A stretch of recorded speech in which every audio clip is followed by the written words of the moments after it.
నా కోటయు కొండనివే, నన్ను కాచు దైవం నీవే. నా కోటయు కొండనివే, నన్ను కాచు దైవం నీవే. బలము ప్రభావము గలవాడా, స్తుతులకు పాత్రుడా. బలము ప్రభావము గలవాడా, స్తుతులకు పాత్రుడా.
మార్కు సువార్త 4వ అధ్యాయము 2వ వచనం నుండి 9వ వచనం వరకు.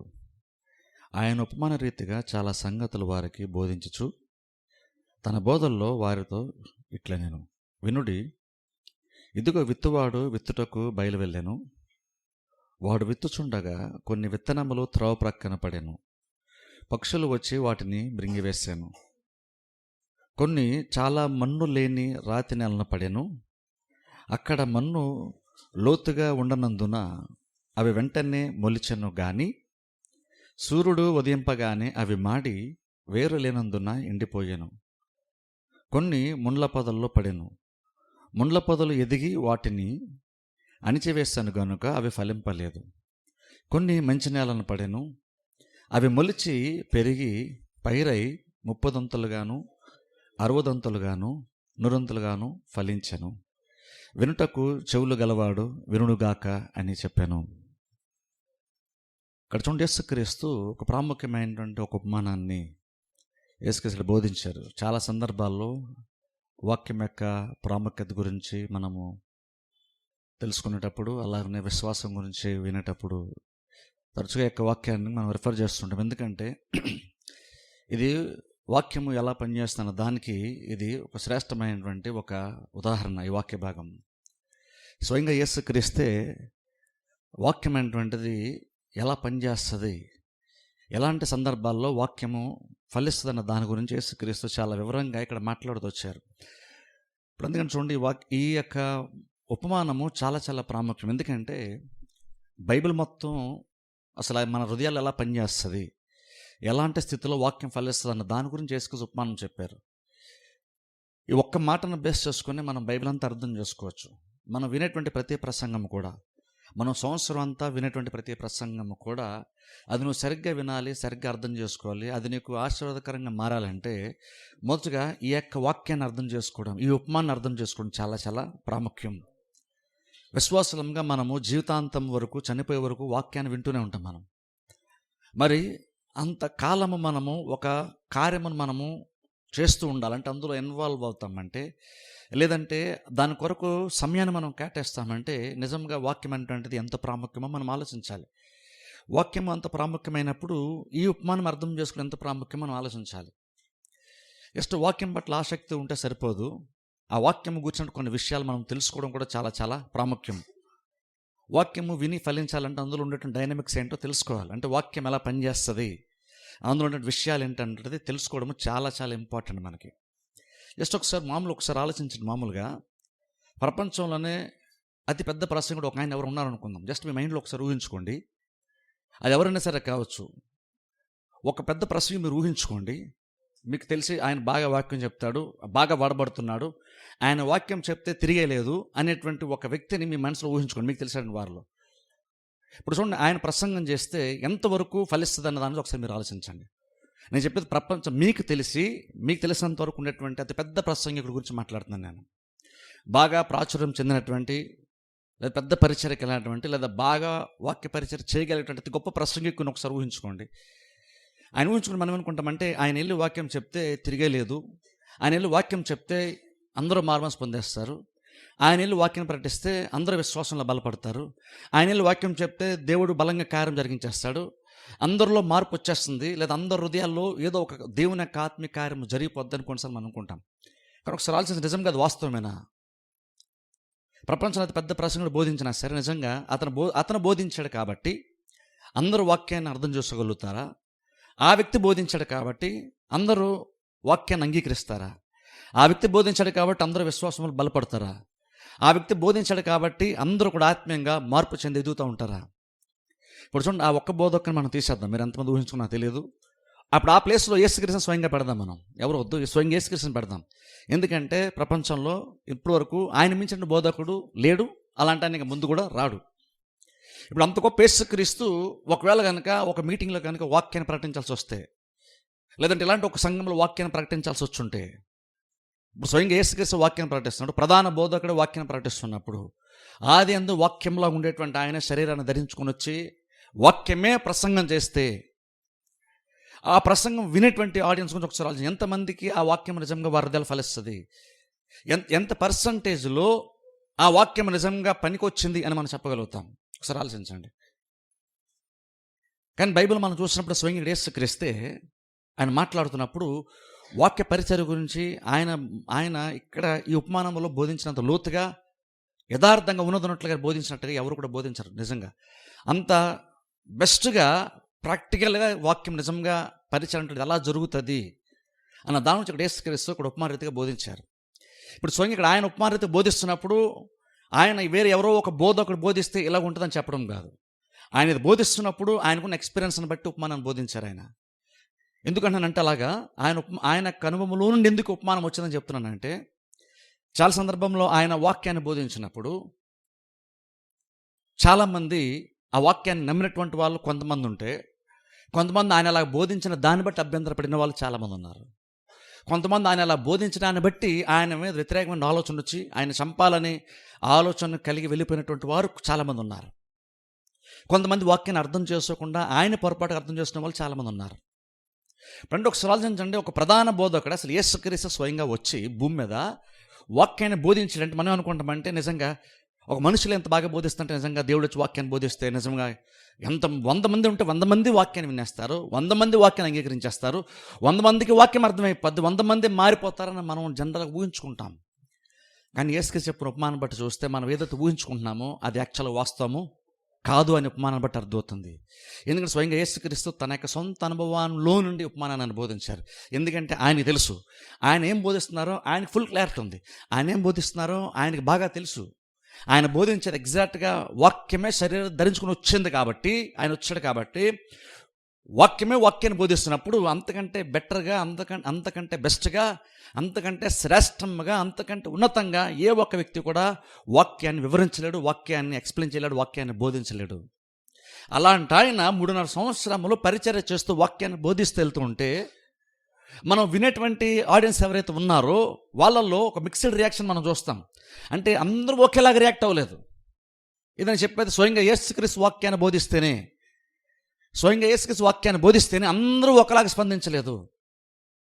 కొంతమంది నిజంగా వాక్యాన్ని బట్టి అనుకూలంగా స్పందించారు, కొంతమంది ఇంకెక్కువ విశ్వాసం ఇస్తే, కొంతమంది యాక్చువల్ కొన్ని విషయాలు ఆయన నిజంగా ఉన్నట్టుగా బోధించడం దాన్ని బట్టి కూడా చాలామంది ఆయన మీద కోపం వచ్చింది. చాలామంది ఆయన బోధించిన బోధన బట్టి ఆయన వ్యతిరేకించారు చాలామంది.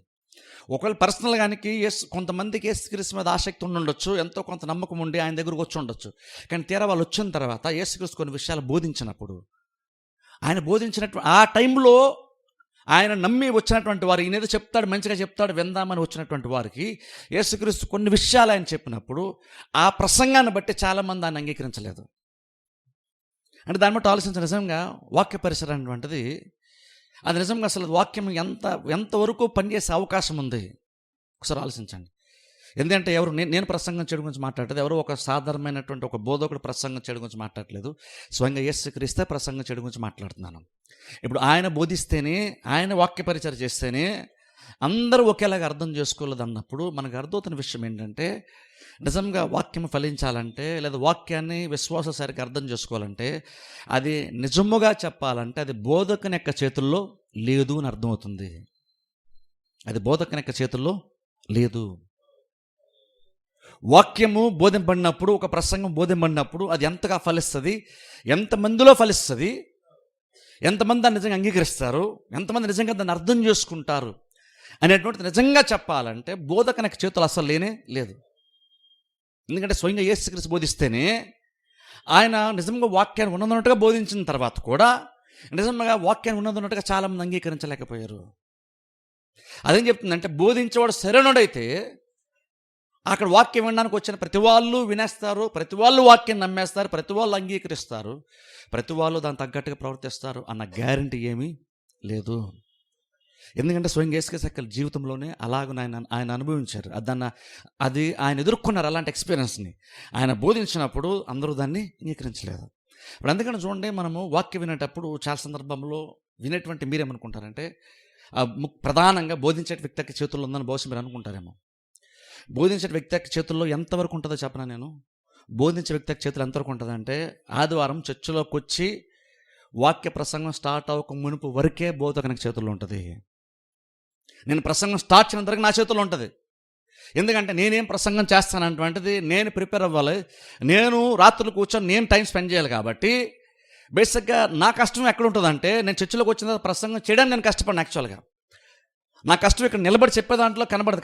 కష్టం ఎక్కడ ఉంటుందంటే, నిజంగా బోధించే ప్రతి వాళ్ళకి చెప్పడానికి మునుపు సిద్ధపడతారు చూస్తారు, అక్కడ ఉంటుంది కష్టం.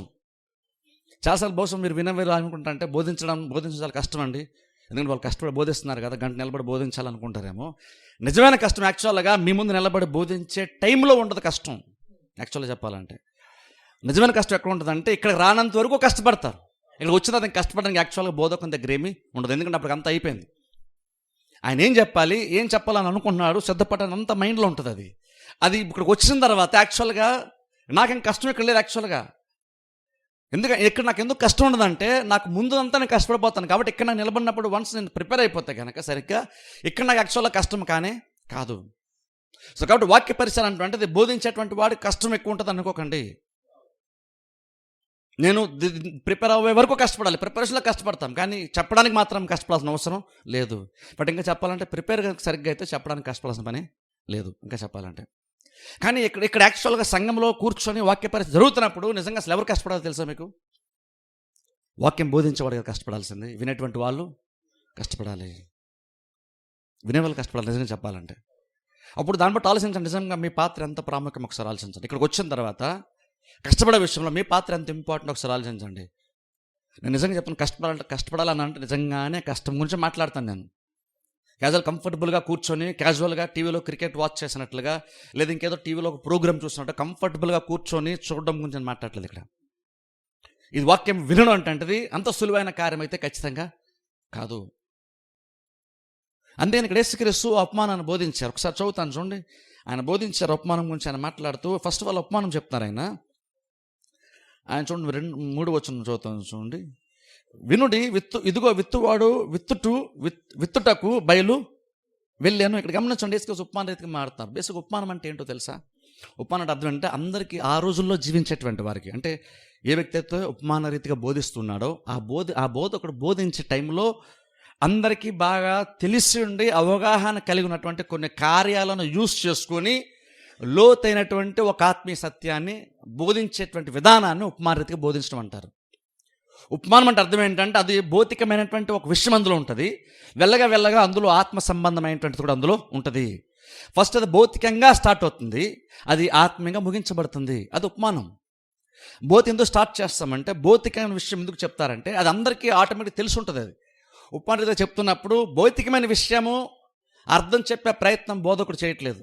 ముఖ్యంగా స్పెసిఫిక్గా బైబిల్ మనం ఉపమాన రీతిగా మాట్లాడుతున్నప్పుడు ఆయన ఉపమాన రీతిగా బోధించని ఫస్ట్ ఉపమానాన్ని స్టార్ట్ చేశారంటే, ఆ ఉపమానం ఎవరికి తెలియనటువంటి ఉపమానం చెప్తున్నాను కాదు. బేసిక్ ఉపమానం అన్న దాంట్లో ఏముంటుందంటే, అది అందరికీ బాగా తెలిసినటువంటి, అందరికీ దాని గురించి అవగాహన ఉన్నటువంటి ఒక విషయాన్ని తీసుకొని ఎవరికి అంత ఈజీగా అర్థం కానటువంటి ఒక ఆత్మీయ లోతైనటువంటి ఒక సత్యాన్ని బోధించడం, అందరికీ అర్థమయ్యేది, అందరికీ సులువుగా తెలిసినటువంటి ఒక కార్యాన్ని తీసుకొని సహజంగా ఎవరికి అర్థం కానటువంటి ఒక ఆత్మీయ సత్యాన్ని బోధించడానికి ఉపమానాన్ని యూజ్ చేస్తారు.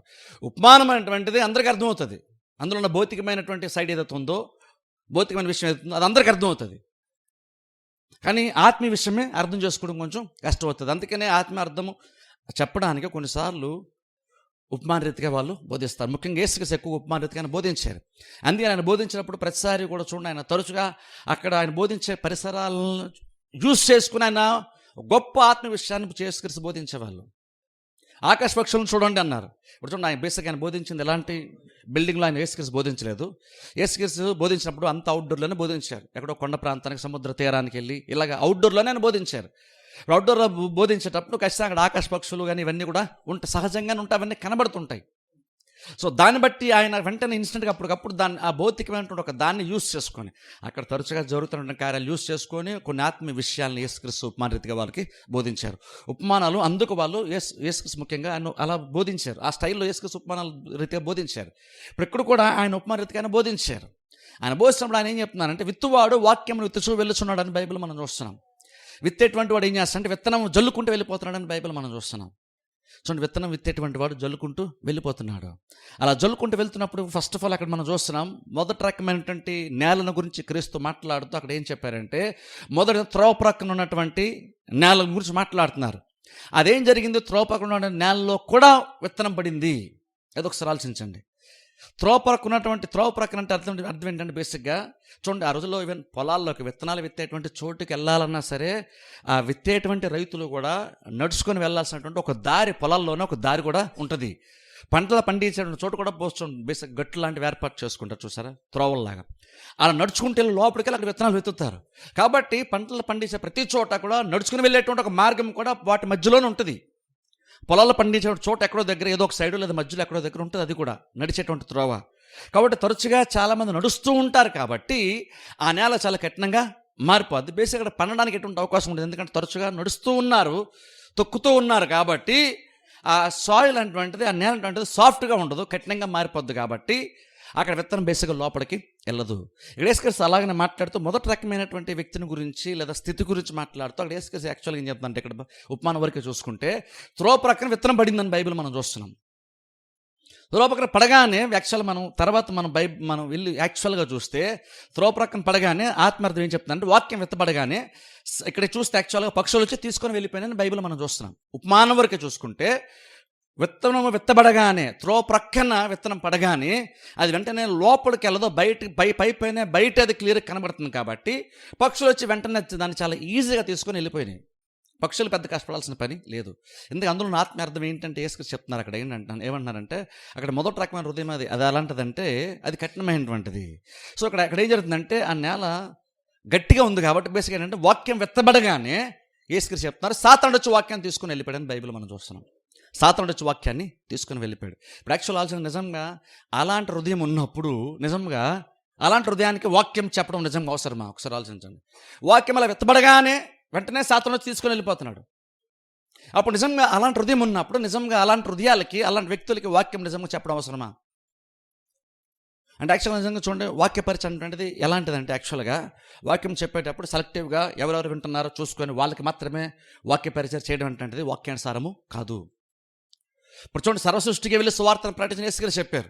అండ్ బేసిక్గా వాక్యం ప్రకటించేటువంటి వాడు తాను ఏం ప్రకటిస్తున్నాడు, ఎలా ప్రకటిస్తున్నాడు వరకు చూసుకోవాలి. కానీ వాక్యం నిజంగా లోతుగా చెప్పాలంటే ఎవరెవరు వింటున్నారు, ఎవరెవరు వింటుంది అంటే నిజంగా పూర్తిగా బోధక చేతుల్లో లేదు.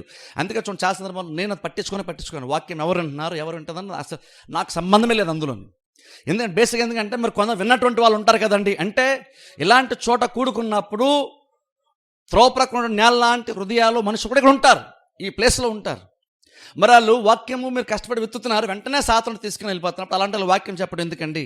అంటే వాక్యం అంటున్నది ఎంత విస్తారంగా వెదజల్లాలంటే అది కొన్నిసార్లు రాంగ్ ప్లేసెస్లో పడినా సరే అది మంది సరిగ్గా వినాల్సినటువంటి వారు సరిగ్గా వినప్పుడు కూడా చెప్పేటువంటి వాడు మాత్రము వాక్యాన్ని విస్తారంగా చెప్తూ వెళ్ళిపోవాలి. ఇది ఎంతగా జల్లాలంటే అది కొన్ని రాంగ్ ప్లేస్లో పడుతున్నా సరే బోధించేటువంటి వాళ్ళు విత్తేటువంటి వాళ్ళు పట్టించుకోవాల్సిన అవసరమే లేదు. కరెక్ట్. ఇప్పుడు ఎందుకంటే చూడండి, బెస్ట్గా చెప్పాలి నిజంగా యేసుక్రీస్తు చూడండి, యేసుక్రీస్తు బోధిస్తున్నప్పుడు చాలామంది అక్కడికి వచ్చారు, కూర్చున్నారు. కొంతమంది జడ్జిమెంట్లుగా క్రీస్తు యొక్క వాక్యాన్ని వినడానికి వచ్చారు.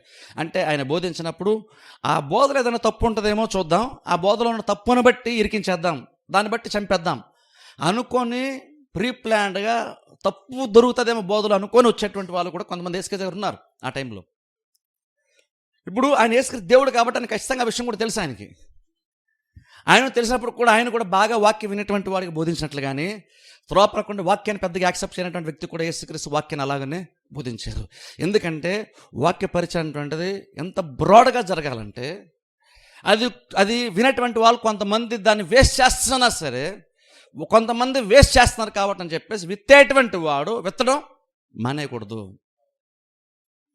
ఎందుకంటే విత్తేటువంటి కార్యం అనేటువంటిది అంత గొప్ప కార్యం, అంత బలమైనటువంటి కార్యము, అంత మేలైనటువంటి ఒక కార్యము. అందుకని విత్తేటువంటి వారు జాగ్రత్త, ఎక్కడో ఒక దగ్గర నేను విత్తాను, ఈ స్పేస్లో విత్తాను, ఈ ప్లేస్లో విత్తుతాను, ఎందుకంటే ఎక్కడైతేనే ఫలిస్తుంది అని వాక్యం విత్తనం విత్తేటువంటి వాడు ఆలోచించకూడదు. విత్తనం విత్తేటువంటి వాడు ఎంత విస్తారంగా ఉండాలని దేవుడు తలంచాడంటే, నువ్వు యాక్చువల్గా నీ వాక్యం కొంత వింటాను తెలిసిన నువ్వు ప్రసంగం చేస్తే పర్లేదు, ఎందుకంటే స్వయంగా యేసుక్రీస్తు ప్రసంగం చేశారు. ఇప్పుడు నిజంగా వాక్యం సరిగ్గా ఎవరు వినకపోతే ఖండించేటువంటి దాన్ని సరిదిద్దేటువంటి అధికారం ఎవరికైనా ఉందంటే ఖచ్చితంగా క్రీస్తుకు ఉంది. అది క్రీస్తుకి అధికారం ఖచ్చితంగా ఉంది. కానీ ఇంక నువ్వు యేసుక్రీస్తు అయితే అదేం పెద్దగా పట్టించుకోలేదు. కొంతమంది వచ్చి వాక్యం వినేటప్పుడు ఆయనలో తప్పు చూపించి ఎత్తి దాన్ని బట్టి ఆయన సిలువేసేద్దాం చంపేద్దామనే ప్లాన్తో వస్తున్నా సరే ఇంకను వాళ్ళు కూడా ఈక్వల్గానే సమానంగానే ఆయన వాక్యాన్ని వాళ్ళు కూడా బోధించారు. అదేం చెప్తుందంటే వాక్య పరిసరం అటువంటిది అది చేసేటప్పుడు అది అది ఎంత విస్తారంగా చేయాలో ఒకసారి ఆలోచించండి. అందుకోసం బైబిల్ నార్మల్గా మీరు చూడండి, విత్తనం అంటే బేసిక్ ఏంటంటే కొన్నిసార్లు ఏంటంటే ఈ రోజుల్లో టెక్నాలజీ బట్టి కొన్నిసార్లు మామూలు విత్తుతూ ఉంటాయి అలాగా. కానీ నార్మల్గా ఆ రోజుల్లో విత్తేటువంటి వేలంటే మామూలు కాదు, చేతిలో అలా కొన్ని గుప్పులో తీసుకొని ఇలా ఇసిరేస్తారు విత్తనాలు. అలా విస్తారంగా విత్తుతున్నారు కాబట్టే కొన్ని త్రోప్రక్కకి వెళ్ళి విత్తేటువంటి వాడు క్యాజువల్గా చూసుకొని ప్రతి స్పాట్ని ఆయనే క్యాలిక్యులేట్ చేసుకొని లెక్కేసుకొని డిసైడ్ చేసుకొని విత్తితే త్రోప్రక్కకి విత్తనాలు యాక్చువల్గా వెళ్ళేవే కాదు. కానీ ఎందుకు త్రోప్రక్కడు ఎందుకు విత్తనాలు వెళ్తున్నాయి? అది అందరూ నడుచుకుంటూ వెళ్ళేటువంటి త్రోవ అయినప్పుడు విత్తేటువంటి వాడు జ్ఞానానుసారమైనటువంటి రైతు అయితే, విత్తేటువంటి వాడు సరైనడు అయ్యి ఉంటే, జ్ఞానం కలిగినటువంటి అయ్యి ఉంటే అటెందుకు విత్తుతాడు అంటే వేస్ట్ అవుతుంది కదా అని బహుశా చూసేటువంటి వాళ్ళకి అనిపించవచ్చు. కానీ విత్తేటువంటి వాడికి ఏం తెలుసు అంటే విత్తేటువంటి పని ఏదో క్యాజువల్గా పైన చేసుకుని వెళ్ళిపోయేటువంటి పని కాదు. ఇది విస్తారంగా చేసుకుంటూ ఎలా పడతాలో ఎక్కడ పడితే అక్కడ అవి దొరికిన ప్రతి చోట వాక్యాన్ని విత్తే అంత బ్రాడ్గా బోధించేటువంటి వాళ్ళు ఆలోచించాలి. అందుకని ఇక్కడ యేసుక్రీస్తు కూడా అలా మాట్లాడుతున్నారు. అందుకనే విత్తనం కూడా త్రోప్రక్కకు కూడా విత్తనం వెళ్ళిందంట. అలా వెళ్ళినట్టు బైబిల్ చెప్తున్నటువంటి మాట ఏంటంటే త్రోప్రక్కన విత్తబడగానే ఏం జరిగిందంట, అక్కడ వెంటనే సాతానుడు వచ్చి వాక్యాన్ని తీసుకొని వెళ్ళిపోయాడంట. ఇప్పుడు చూడండి, అందుకని నన్ను చూడండి, వాక్యము బోధించేవాడు కష్టపడేదానికంటే వాక్యం వినేటువంటి మీరు చాలా కష్టపడాలి. వాక్యం విని మీరు చాలా కష్టపడాలి. ఎందుకంటే తెలుసా, వాక్యము విత్తబడుతున్నప్పుడు కొంతమంది వాక్యము ఎలా వింటారు, ఎలాంటి స్థితిలో ఉండి వాక్యం వింటారని క్రీస్తు చెప్తున్నారంటే, వాక్యం అలా విత్తబడగానే సాతానుడు చాలా ఈజీగా, చాలా క్యాజువల్గా, చాలా సునాయాసంగా, సులువుగా వచ్చి వాక్యాన్ని తీసుకొని వెళ్ళిపోతాడట. అంటే ఒక గంట ప్రసంగం సపోజ్ మీరు విన్నారు అనుకుందాం, వింటే ఆ గంట ప్రసంగం మీరు కష్టపడి కూర్చున్నారు, గంట మీరు టైం కేటాయించి విన్నారు, ఆ విషయం మంచిదే. కానీ ప్రాబ్లం ఏంటంటే మీకున్న స్థితిని బట్టి అక్కడ జరుగుతున్నటువంటి విషయం ఏంటంటే సాతానుడు చాలా ఈజీగా వచ్చి వాక్యాన్ని తీసుకొని వెళ్ళిపోతున్నాడు. అంటే సాతానుడికి కొంచెం కూడా అందులో కష్టం అనిపించట్లేదు. బేసిక్గా ఎందుకు సాతానికి ఎందుకు వాక్యము తీసుకొని ఎత్తుకొని వెళ్ళిపోవడం పెద్ద కష్టం అవ్వలేదు. వాడికి ఎందుకు అంత సులువుతరంగా మారిందంటే వినేటువంటి వాళ్ళు కూడా అంత క్యాజువల్గా ఉన్నారు కాబట్టి, వినేటువంటి వాళ్ళు పెద్దగా కష్టపడలేదు కాబట్టి సాతాను కూడా చాలా కష్టపడకుండానే చాలా సింపుల్గానే వాక్యాన్ని తీసుకొని వెళ్ళిపోతున్నాడు. ఎందుకంటే వాళ్ళు పెద్దగా పట్టించుకోవట్లేదు. వాక్యము వినేటప్పుడు వాక్యం ఎలా వింటున్నాం దాని గురించి పెద్దగా ఎవరు ఆలోచించట్లేదు. క్యాజువల్గా ఇంట్లో మనం అన్ని టీవీ ప్రోగ్రామ్స్ చూస్తుంటాం, ఇంకేంటంటే చేస్తుంటాం. క్యాజువల్ ఎవరో మాట్లాడుతుంటే ఒక్కోసారి సెల్ ఫోన్ చూసుకుంటూ వింటాం, ఒక్కోసారి బయట మాట్లాడుతున్నప్పుడు అటు ఇటు చూసుకుంటూ పైకి చూసుకుంటూ ఏదో చేసుకుంటూ తలగొక్కుంటూ వింటాం. చర్చలో కూర్చున్నప్పుడు కూడా బేసిక్గా అలా కూర్చుంటాం. మనం అలా కూర్చున్నాం, ఏ డిస్టర్బెన్స్ చేయలేదు కాబట్టి వాక్యాన్ని బాగా వినేస్తున్నాను కొన్నిసార్లు అనుకొని వినేటువంటి వాళ్ళు భ్రమపడుతుంటారు. కానీ కొన్నిసార్లు ప్రతి నలుగురిలో ఒకరు ఎలా ఉండొచ్చో తెలుసా, ఇలా కూడా ఉండొచ్చు ప్రతి నలుగురిలో ఒకరు బహుశా.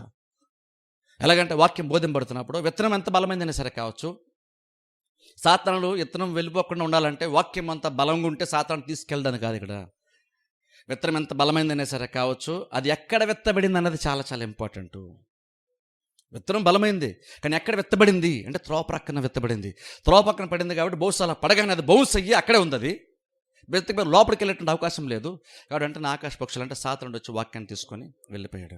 అంటే దాన్ని బట్టి ఆలోచించాలంటే మీరు ఇంత కష్టపడి ఉదయాన్నే లేచి మీ పిల్లల్ని రెడీ చేసుకొని గబగబా రెడీ అయ్యి టిఫిన్ చేసో చేయకో, బ్రేక్ఫాస్ట్ చేసో చేయకొచ్చి ఇక్కడ కూర్చొని ఒక గంట పాటలు పాడిన తర్వాత వాక్యాన్ని వింటున్నారు చూసారా. ఇప్పుడు వినేటప్పుడు కనుక మీరు ఇంత కష్టపడినంత దీనికోసం అని కనుక మీరు అనుకొని ఇక్కడ కనుక మీరు జాగ్రత్త పడకపోతే సాతానుడు వచ్చి వాక్యాన్ని ఈజీగా తీసుకొని వెళ్ళిపోతాడు. అప్పుడు ప్రాబ్లం ఏంటంటే నువ్వు వాక్యాన్ని వినలేదు, వాక్యాన్ని గౌరవించలేదు, వాక్యం బోధింపడితే నువ్వు వాక్యాన్ని అంగీకరించలేదు కాబట్టి ఆ క్రియను బట్టి ప్రాబ్లం అని కాదు. యాక్చువల్గా నువ్వు వాక్యం వినలేదు కాబట్టి ప్రాబ్లం అని కాదు.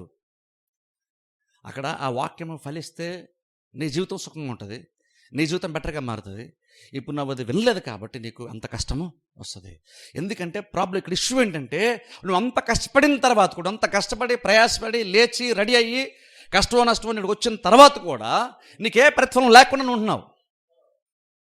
అంటే బేసిక్గా అది దేంతో సమానం అయిపోతుంది అంటే అసలు చర్చకు రాకుండా ఇంట్లోనే కూర్చున్నటువంటి ఒక విశ్వాస సమానం అయిపోతున్నావు నువ్వు.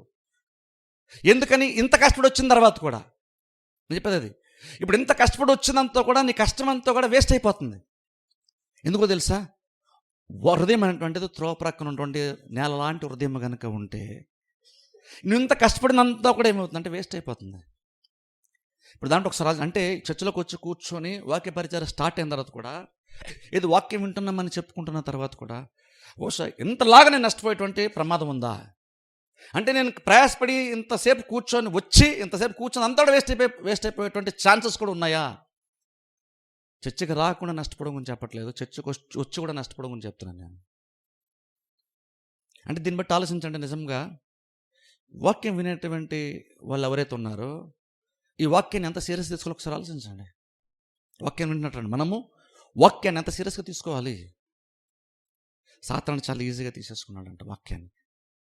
అందుకని ఇంకా వాక్యం తీశారు కాబట్టి ఇంకా ఆ ప్లేస్లో వాక్యం ఎత్తబడినటువంటి ఆ సూచన కూడా ఇంకేముండదు. అంటే ఇక్కడ ఇంతమంది ఇక్కడ వాక్యం ఎత్తబడింది అనడానికి కూడా ప్రూఫ్ కూడా ఇంకేముండదు. ఆ సైన్ కూడా ఇంకేం కన్నా అక్కడ ఇంతమంది ఇక్కడ వాక్యం ఉండేది, ఇక్కడ వాక్యం ఎత్తబడింది, ఇక్కడ విత్తనం ఎత్తబడింది అన్నాను కూడా ఎటువంటి సూచనలు ఏంటంటే ఒక స్థితిలో అంటే మామూలు ఆర్డినరీలాగా మారిపోయింది మళ్ళీ.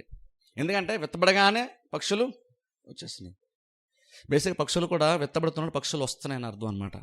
పక్షులు వచ్చినప్పుడు అన్ని చోట్ల విత్తబడతాడు. ఒకసారి ఒక రైతు విత్తనాలు ఇలాగా విస్తారంగా విసురుతున్నప్పుడు ఫస్ట్ ఆఫ్ ఆల్ కూడా సాతాను వచ్చినప్పుడు ఎక్కడికి వెళ్ళాడు తెలుసా? అన్ని చోట్ల విత్తనాలు విత్తబడుతున్నాయి. మంచి నేల మీద పడుతుంది, ఇంకా మిగిలిన 2-3 రకాల నుంచి అన్ని చోట్ల పడుతున్నా సరే సాతాను ఫస్ట్ ఎక్కడికి వచ్చాడు తెలుసా? త్రోవ పక్కన పడిన విత్తనం దగ్గరికి వచ్చాడు.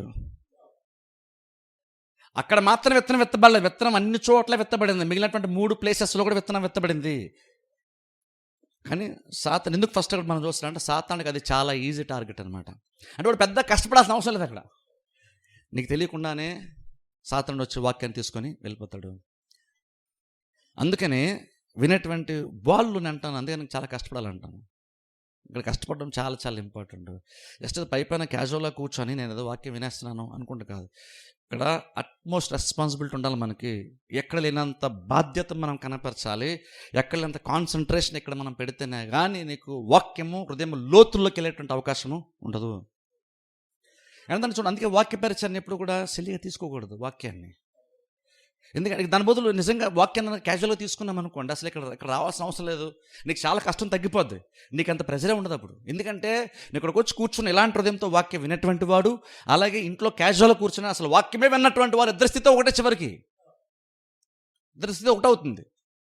కానీ ప్రాబ్లం ఏంటంటే కనీసం చర్చకి రానటువంటి మీద కూర్చొని 1-2 పనులనే చేసుకున్నాడు, అవి పనికి వచ్చావు పనికిరానో చేసుకున్నాడు. కానీ నువ్వు పనికి వచ్చే పనులు చేసుకుంటూ వచ్చి కూడా ఇక్కడ కూర్చున్న తర్వాత నువ్వు ప్రతిఫలం పొందుకునే టైం వచ్చినప్పుడు లాస్ అయిపోతున్నావు నువ్వు. కారణం ఏంటంటే వాక్యాన్ని నువ్వు సరిగ్గా వినలేదు, నువ్వు వాక్యాన్ని సరిగ్గా వినలేదు, నువ్వు దాన్ని సరిగ్గా నువ్వు గ్రహించలేదు. అందుకని వాక్యము చాలా సులువుగా నేను ఉండదు వెళ్ళిపోయింది. అంటే దాన్ని బట్టి ఆలోచించండి, నిజంగా వాక్యం వినేటువంటి వాళ్ళు ఎంత కష్టపడాలి మనం. ఎందుకంటే చూడండి, ఇక్కడికి వచ్చి కూర్చున్న తర్వాత వాక్య పరిచయం స్టార్ట్ అయినప్పుడు వినేటువంటి ప్రతి వాళ్ళు కూడా వాక్యం మీద కంటే వేరే దేని మీదకి మైండ్ వెళ్ళకూడదు. వాక్యం మీద కంటే వేరే దేని మీద మైండ్ వెళ్ళకూడదు. అందుకే చూడండి, చాలా సందర్భాలు చూడండి, నేను కొన్నిసార్లు మైక్ పని చేయకపోయినా, కరెంట్ పోయినా, ఏం పోయినా సరే నేను మాత్రం వాక్యం బేసిక్ కాపాడని ఇష్టపడను. ఎందుకంటే నా వల్ల ఇంకెవరు డిస్టర్బ్ అవ్వకూడదు. నేను చాలామంది వాళ్ళు డిస్టర్బ్ అవుతాను నేను, కానీ నా వల్ల ఎవరు డిస్టర్బ్ అవ్వకూడదు. ముఖ్యంగా వాక్యం వినేటప్పుడైతే, వాక్యం నేను బోధించేటప్పుడైతే నేను ఆగిపోయాను కాబట్టి వినడం మీరు ఆగిపోకూడదు. బేసిక్ అది నాకున్న కాన్సెప్ట్. అందుకనే ఇక్కడ ఏం జరుగుతుంది సరే, ఏవి పని చేసినా ఏవి పని చేయకపోయినా సరే నాకు అది కన్సర్న్ కాదు. నాకు అవి అంత ఇంపార్టెంట్ కాదు. యాక్చువల్గా నాకు అవి అంత ఇంపార్టెంట్. ఒకసారి నేను బోధించడానికి ఇక్కడ నిలబడిన తర్వాత నాకు ఏది అంత ఇంపార్టెంట్ అవ్వదు. నేను వాక్యం చెప్పగలుగుతున్నా లేదన్నది ఇంపార్టెంట్ అవుతుంది తప్ప, నాకు మైక్ పని చేస్తుందా, నాకు సౌండ్ పడుతుందా, లేదా కెమెరా రికార్డ్ అవుతుంది, ఆడియో రికార్డ్ అవుతుంది, వీడియో రికార్డ్ అవుతుంది, ఎవరు వింటున్నారు ఎవరు వింటలేదు, ఇదైతే నాకు అసలు కన్సర్న్ కాదు, ఇదైతే నాకు అంత ఇంపార్టెంట్ కాదు. ఎందుకంటే ఇవన్నీ తర్వాతకు సంబంధించిన విషయాలు. కానీ ఫస్ట్ కూర్చున్నటువంటి మనము ఏం ఆలోచించుకోవాలంటే, మనము దీని మీద మనం మైండ్ పెట్టగలుగుతున్నది అనేది మినిమం మనం చూసుకోవాలి. దీనికంటే ఇంపార్టెంట్ ఇంకేది కూడా వాక్య పరిచయేటప్పుడు ఇంకేది ఇంపార్టెంట్ ఉండదు. దీనికి మించిన ఇంపార్టెంట్ ఇంకోటి ఏది కూడా ఉండదు. అయితే ఇక్కడ విషయం అంటే ఇక్కడ అది నేను అనుకుంటే సరిపోదు. అది నేనేదో ఏది పని చేసినా ఏది పని చేయకపోయినా, ఎవరు ఎలా ఉన్నా, లేదు ఎవరు వాక్యం వినకపోయినా నేను చెప్పేస్తాను అంటే నేనేదో గొప్ప కాబట్టి చెప్పేస్తున్నాను అని కాదు. నేను చాలా డిస్టర్బెన్స్ నాకు వస్తుంది మైండ్లోకి. కానీ ఆ డిస్టర్బెన్స్ జయించడానికి నేను ట్రై చేస్తాను చాలా వరకు. ఎందుకంటే వినేవాళ్ళకంటే చెప్పేవాళ్ళు చాలా కాన్సన్ట్రేషన్ ఉండాలి. కొంచెం అటు ఇటు ఏదైనా సరే మైండ్ బాగా డిస్టర్బ్ అయిపోద్ది. నేను మరీ ఈజీగా నేను డిస్టర్బ్ అయిపోతాను యాక్చువల్గా. మీలో చాలామంది తెలియదు, కానీ నాకు ఎప్పుడు వాక్యం వచ్చి ఎప్పుడు భయం ఏంటంటే ఏ డిస్టర్బెన్స్ వచ్చేస్తుందేమో అని భయం నాకు యాక్చువల్గా. కాదు, నేను డిస్టర్బ్ అవ్వట్లేదు అనుకుంటున్నారు కాబట్టి నాకు అది పెద్ద ఇష్యూ కాదు అనుకుంటున్నారేమో. నాకు డిస్టర్బెన్స్ అనేది చాలా చిరాకు తెప్పిస్తుంది నాకు యాక్చువల్గా చెప్పాలంటే. అందరు వీలంత వరకు అది రాకుండా చూసుకునే ప్రయత్నం చేస్తాను. ఎందుకంటే ఎవరో ఒక డిస్టర్బ్ అవ్వడం వేరు, నేను డిస్టర్బ్ అవ్వడం వేరు. ఒకరి వల్ల నేను డిస్టర్బ్ అయ్యానంటే నా వల్ల అందరూ డిస్టర్బ్ అయిపోతారు. కానీ వాక్యపరిచయం అంటే అలాంటి పరిస్థితుల్లో జరగకూడదు. ఎందుకంటే వినేటువంటి వాళ్ళకి ప్రతిదీ కూడా అనుకూలపరచడానికి మ్యాక్సిమం ట్రై చేస్తాను. ఇప్పుడు ఏమైనా మన చర్చి కేసులు పెట్టించే కూడా బేసిక్ రీజన్ అది కూడా ఒక రీజనే. ఏదో సరదాగా పెట్టించుకుంది కాదు ఇది, ఏదో చూపించుకోవడానికి పెట్టించుకుంది కూడా కాదు ఇది. మనకే డిస్టర్బెన్స్ ఉండకూడదు. ఇప్పుడు పెట్టుకున్నాం చూసారు, కానీ ఇప్పుడు ఇది మనకు డిస్టర్బెన్స్ అవ్వకూడదు. మళ్ళీ కరెంట్ పోయింది, ఏసీ ఆఫ్ అయిందనో, లేదా చలి ఎక్కువ వేస్తాను, లేదా అసలు నాకు కూలింగ్ రావట్లేదనో, ఇది డిస్టర్బెన్స్ అవ్వకూడదు మనకి. ఎందుకంటే బేసిక్ చెప్తాను చూడండి, డిస్టర్బ్ అవ్వకూడదు అనుకుంటే నీ చుట్టూ ఏం చెప్తా సార్, నువ్వు డిస్టర్బ్ అవ్వకుండా కూడా నువ్వు ఈజీగా ఉండగలవు. ఎందుకంటే ఎందుకు చెప్తున్నా అంటే బోధించేటువంటి నేను డిస్టర్బ్ అవ్వకుండా జాగ్రత్త పడుతున్నప్పుడు వినేటువంటి మీరు ఖచ్చితంగా మీరు జాగ్రత్తలు తీసుకుంటే మీరు ఖచ్చితంగా మీరు నాకంటే బెటర్గా మీరు కాన్సన్ట్రేట్ చెయ్యొచ్చు. డిస్టర్బ్ అవ్వాలనుకున్నవాడు ప్రతి చందానికి డిస్టర్బ్ అయిపోతాడు వాక్యం వినేటప్పుడు. కానీ డిస్టర్బ్ అవ్వకుండా అంటున్నాడు, ఏం జరుగుతున్నా సరే డిస్టర్బ్ అవ్వకుండా కూడా మైండ్ పెట్టచ్చు. కానీ చెప్తున్నాను చూడండి, ఇదేదో నేను జస్ట్ ఒక చర్చిలో ఉన్నాం కాబట్టి ఒక క్రమం, ఒక డిసిప్లైన్ అని చెప్పట్లేదు. ఇందులో ఉన్నటువంటి ఆత్మీయ విషయం కూడా నేను చెప్తున్నాను. ఇదేదో మనందరం క్రమంగా ఉండాలి, డిసిప్లిన్ ఉండాలి అని చెప్పట్లేదు. అది ఖచ్చితంగా ఉండాల్సింది, డిసిప్లిన్ ఖచ్చితంగా ఉండాలి మనకి. కానీ చెప్పేది జస్ట్ భౌతికమైన ఒక డిసిప్లిన్ గురించి మాత్రమే, క్రమం గురించి మాత్రమే మాట్లాడలేదు. ఇక్కడ ఆత్మీయంగా వినేటువంటి వాళ్ళు ఎంత జాగ్రత్త పడాలి, ఎంత జాగ్రత్తలు తీసుకుంటే వాక్యం నీ హృదయంలో ఫలించేటువంటి ఛాన్సెస్ నీకు ఉంటాయి. అందుకని చూడండి, ప్రసంగం అంటే ఏదో క్యాజువల్గా పైన వినడానికి కుదరదు. అందుకని చూడండి, మీరు వాక్యం విన్న ఒకసారి వాక్య పరిచయం స్టార్ట్ అయిందంటే, వాక్యం వినడానికి నువ్వు కూర్చున్నావు అంటే దాని అర్థం ఏంటంటే నువ్వు పూర్తిగా నీ మైండ్ అంతా కూడా వినేటువంటి దాని మీద నువ్వు మైండ్ పెట్టగలగాలి. అలా పెట్టగలగాలి. అలా పెడితేనే నీకెంతో కొంత వాక్యం నీ హృదయం లోతుల్లోకి వెళ్ళేటువంటి అవకాశం ఉంటుంది. లేదు మనకు తెలిసినటువంటి వాక్యమే తరచు ఇప్పుడు చూడండి, జస్ట్ నేను ఇది ఎన్నోసార్లు మనం ఈ వాక్యాన్ని ఎన్నోసార్లు విన్నాం. యాక్చువల్గా ఈ ఉపమానం ఎన్నోసార్లు మనం విన్నాం. వెంటనే ఇప్పుడు సపోజ్ టక్కున తీసేప్స్ అనుకో, ఈరోజు ఏం ప్రసంగమో మాకు తెలిసిపోయింది అని కూడా మీరు అనుకొని ఆటోమేటిక్గా ఏంటంటే మీరు కొత్త విషయాలు చేర్చుకునే మైండ్ని తీసేసుకొని బ్రెయిన్ని క్లోజ్ చేసుకుని పెట్టుకుని ప్రసంగం మనకు తెలిసిపోయిందిలే అనుకోని క్యాజువల్గా ఉన్నారనుకోండి, మీకు ఈ వాక్యం అంతా కూడా వేస్ట్ అయిపోద్ది. ఎప్పుడు కూడా వాక్యాన్ని అలాగనా వినకూడదు. అందుకని చూడండి, వాక్యం అనేటప్పుడు మీరు ఎక్కువ కష్టపడాలంటాను నేను. ఇక్కడ నిలబడిన తర్వాత నేను కష్టపడడం కాదు, నా కష్టం అయిపోయింది, నా కష్టం అంతా రాత్రి అయిపోద్ది. ఇక్కడ వచ్చిన తర్వాత మీ కష్టం స్టార్ట్ అవుతుంది. మీరు కష్టపడ్డం మీరు స్టార్ట్ చేయాలి. ఎందుకంటే మన జీవితాలను మార్చగలిగేటువంటి మనల్ని ఆశీర్వదించగలిగేటువంటి అతి ప్రాముఖ్యమైనటువంటి ఒక కార్యంలో మనం అందరం ఇన్వాల్వ్ అవుతున్నాం, అందులో ఉన్నాం. అందుకని ఇది చాలా చాలా మనకి ఇంపార్టెంట్ అవుతుంది. అందుకని జాగ్రత్తగా ఆలోచించండి. సాతానుడు వచ్చి వాక్యాన్ని చాలా సులువుగా కూడా తీసుకుని వెళ్ళిపోతాడు. తీసుకుని వెళ్ళిపోయగలిగేటువంటి హృదయాలు కూడా కొన్ని ఉంటాయట.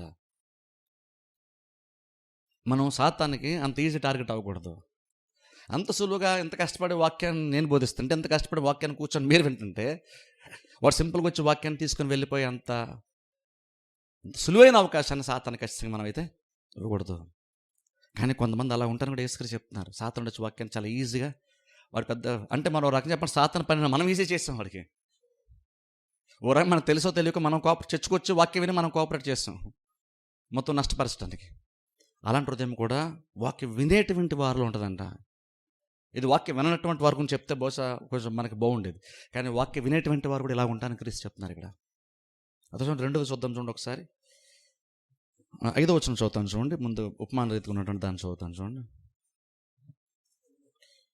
కొన్ని చాలా మన్ను లేని రాతి నేలను పడాను. చూడండి, చాలా మన్ను లేని రాతి నేలను పడాను.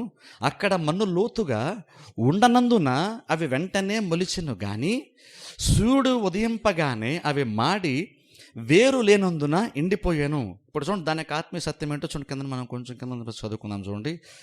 అదే ఇక్కడ క్రీస్తు ఇక్కడ మాట్లాడితే ఏమంటున్నారంటే, త్రోపరకం తర్వాత 16వ వచనము, అటువలే రాతి నేలన విత్తబడిన వారు ఎవరనగా వాక్యం విని సంతోషముగా అంగీకరించువారు, అయితే వారిలో వేరు లేనందున కొంతకాలము నిలుతురు కానీ వాక్యం నిమిత్తము శ్రమైనను హింసను కలగగా వారు అభ్యంతరపడతారు. కొంచెం రెండు రకమైన హృదయం ఏంటంటే రాతి నేలను విత్తబడిన వారు ఎవరనగా వాక్యం విని సంతోషంగా అంగీకరిస్తారు. ఇక్కడ చూడండి, భౌతికం క్రీస్తు మాట ఏం చెప్తారంటే, భౌతికమైన ఉపమానాలు ఏం చెప్పారంటే, వాక్యం విత్తనం విత్తబడింది, విత్తబడిన తర్వాత పైపైన ఎంతో కొంత మట్టి ఉంది కాబట్టి వాక్యం విత్తబడినప్పుడు అది లోపలికి బహుశా విత్తనం వెళ్ళింది, వెంటనే ఎంతో కొంత ఫలితం వచ్చింది.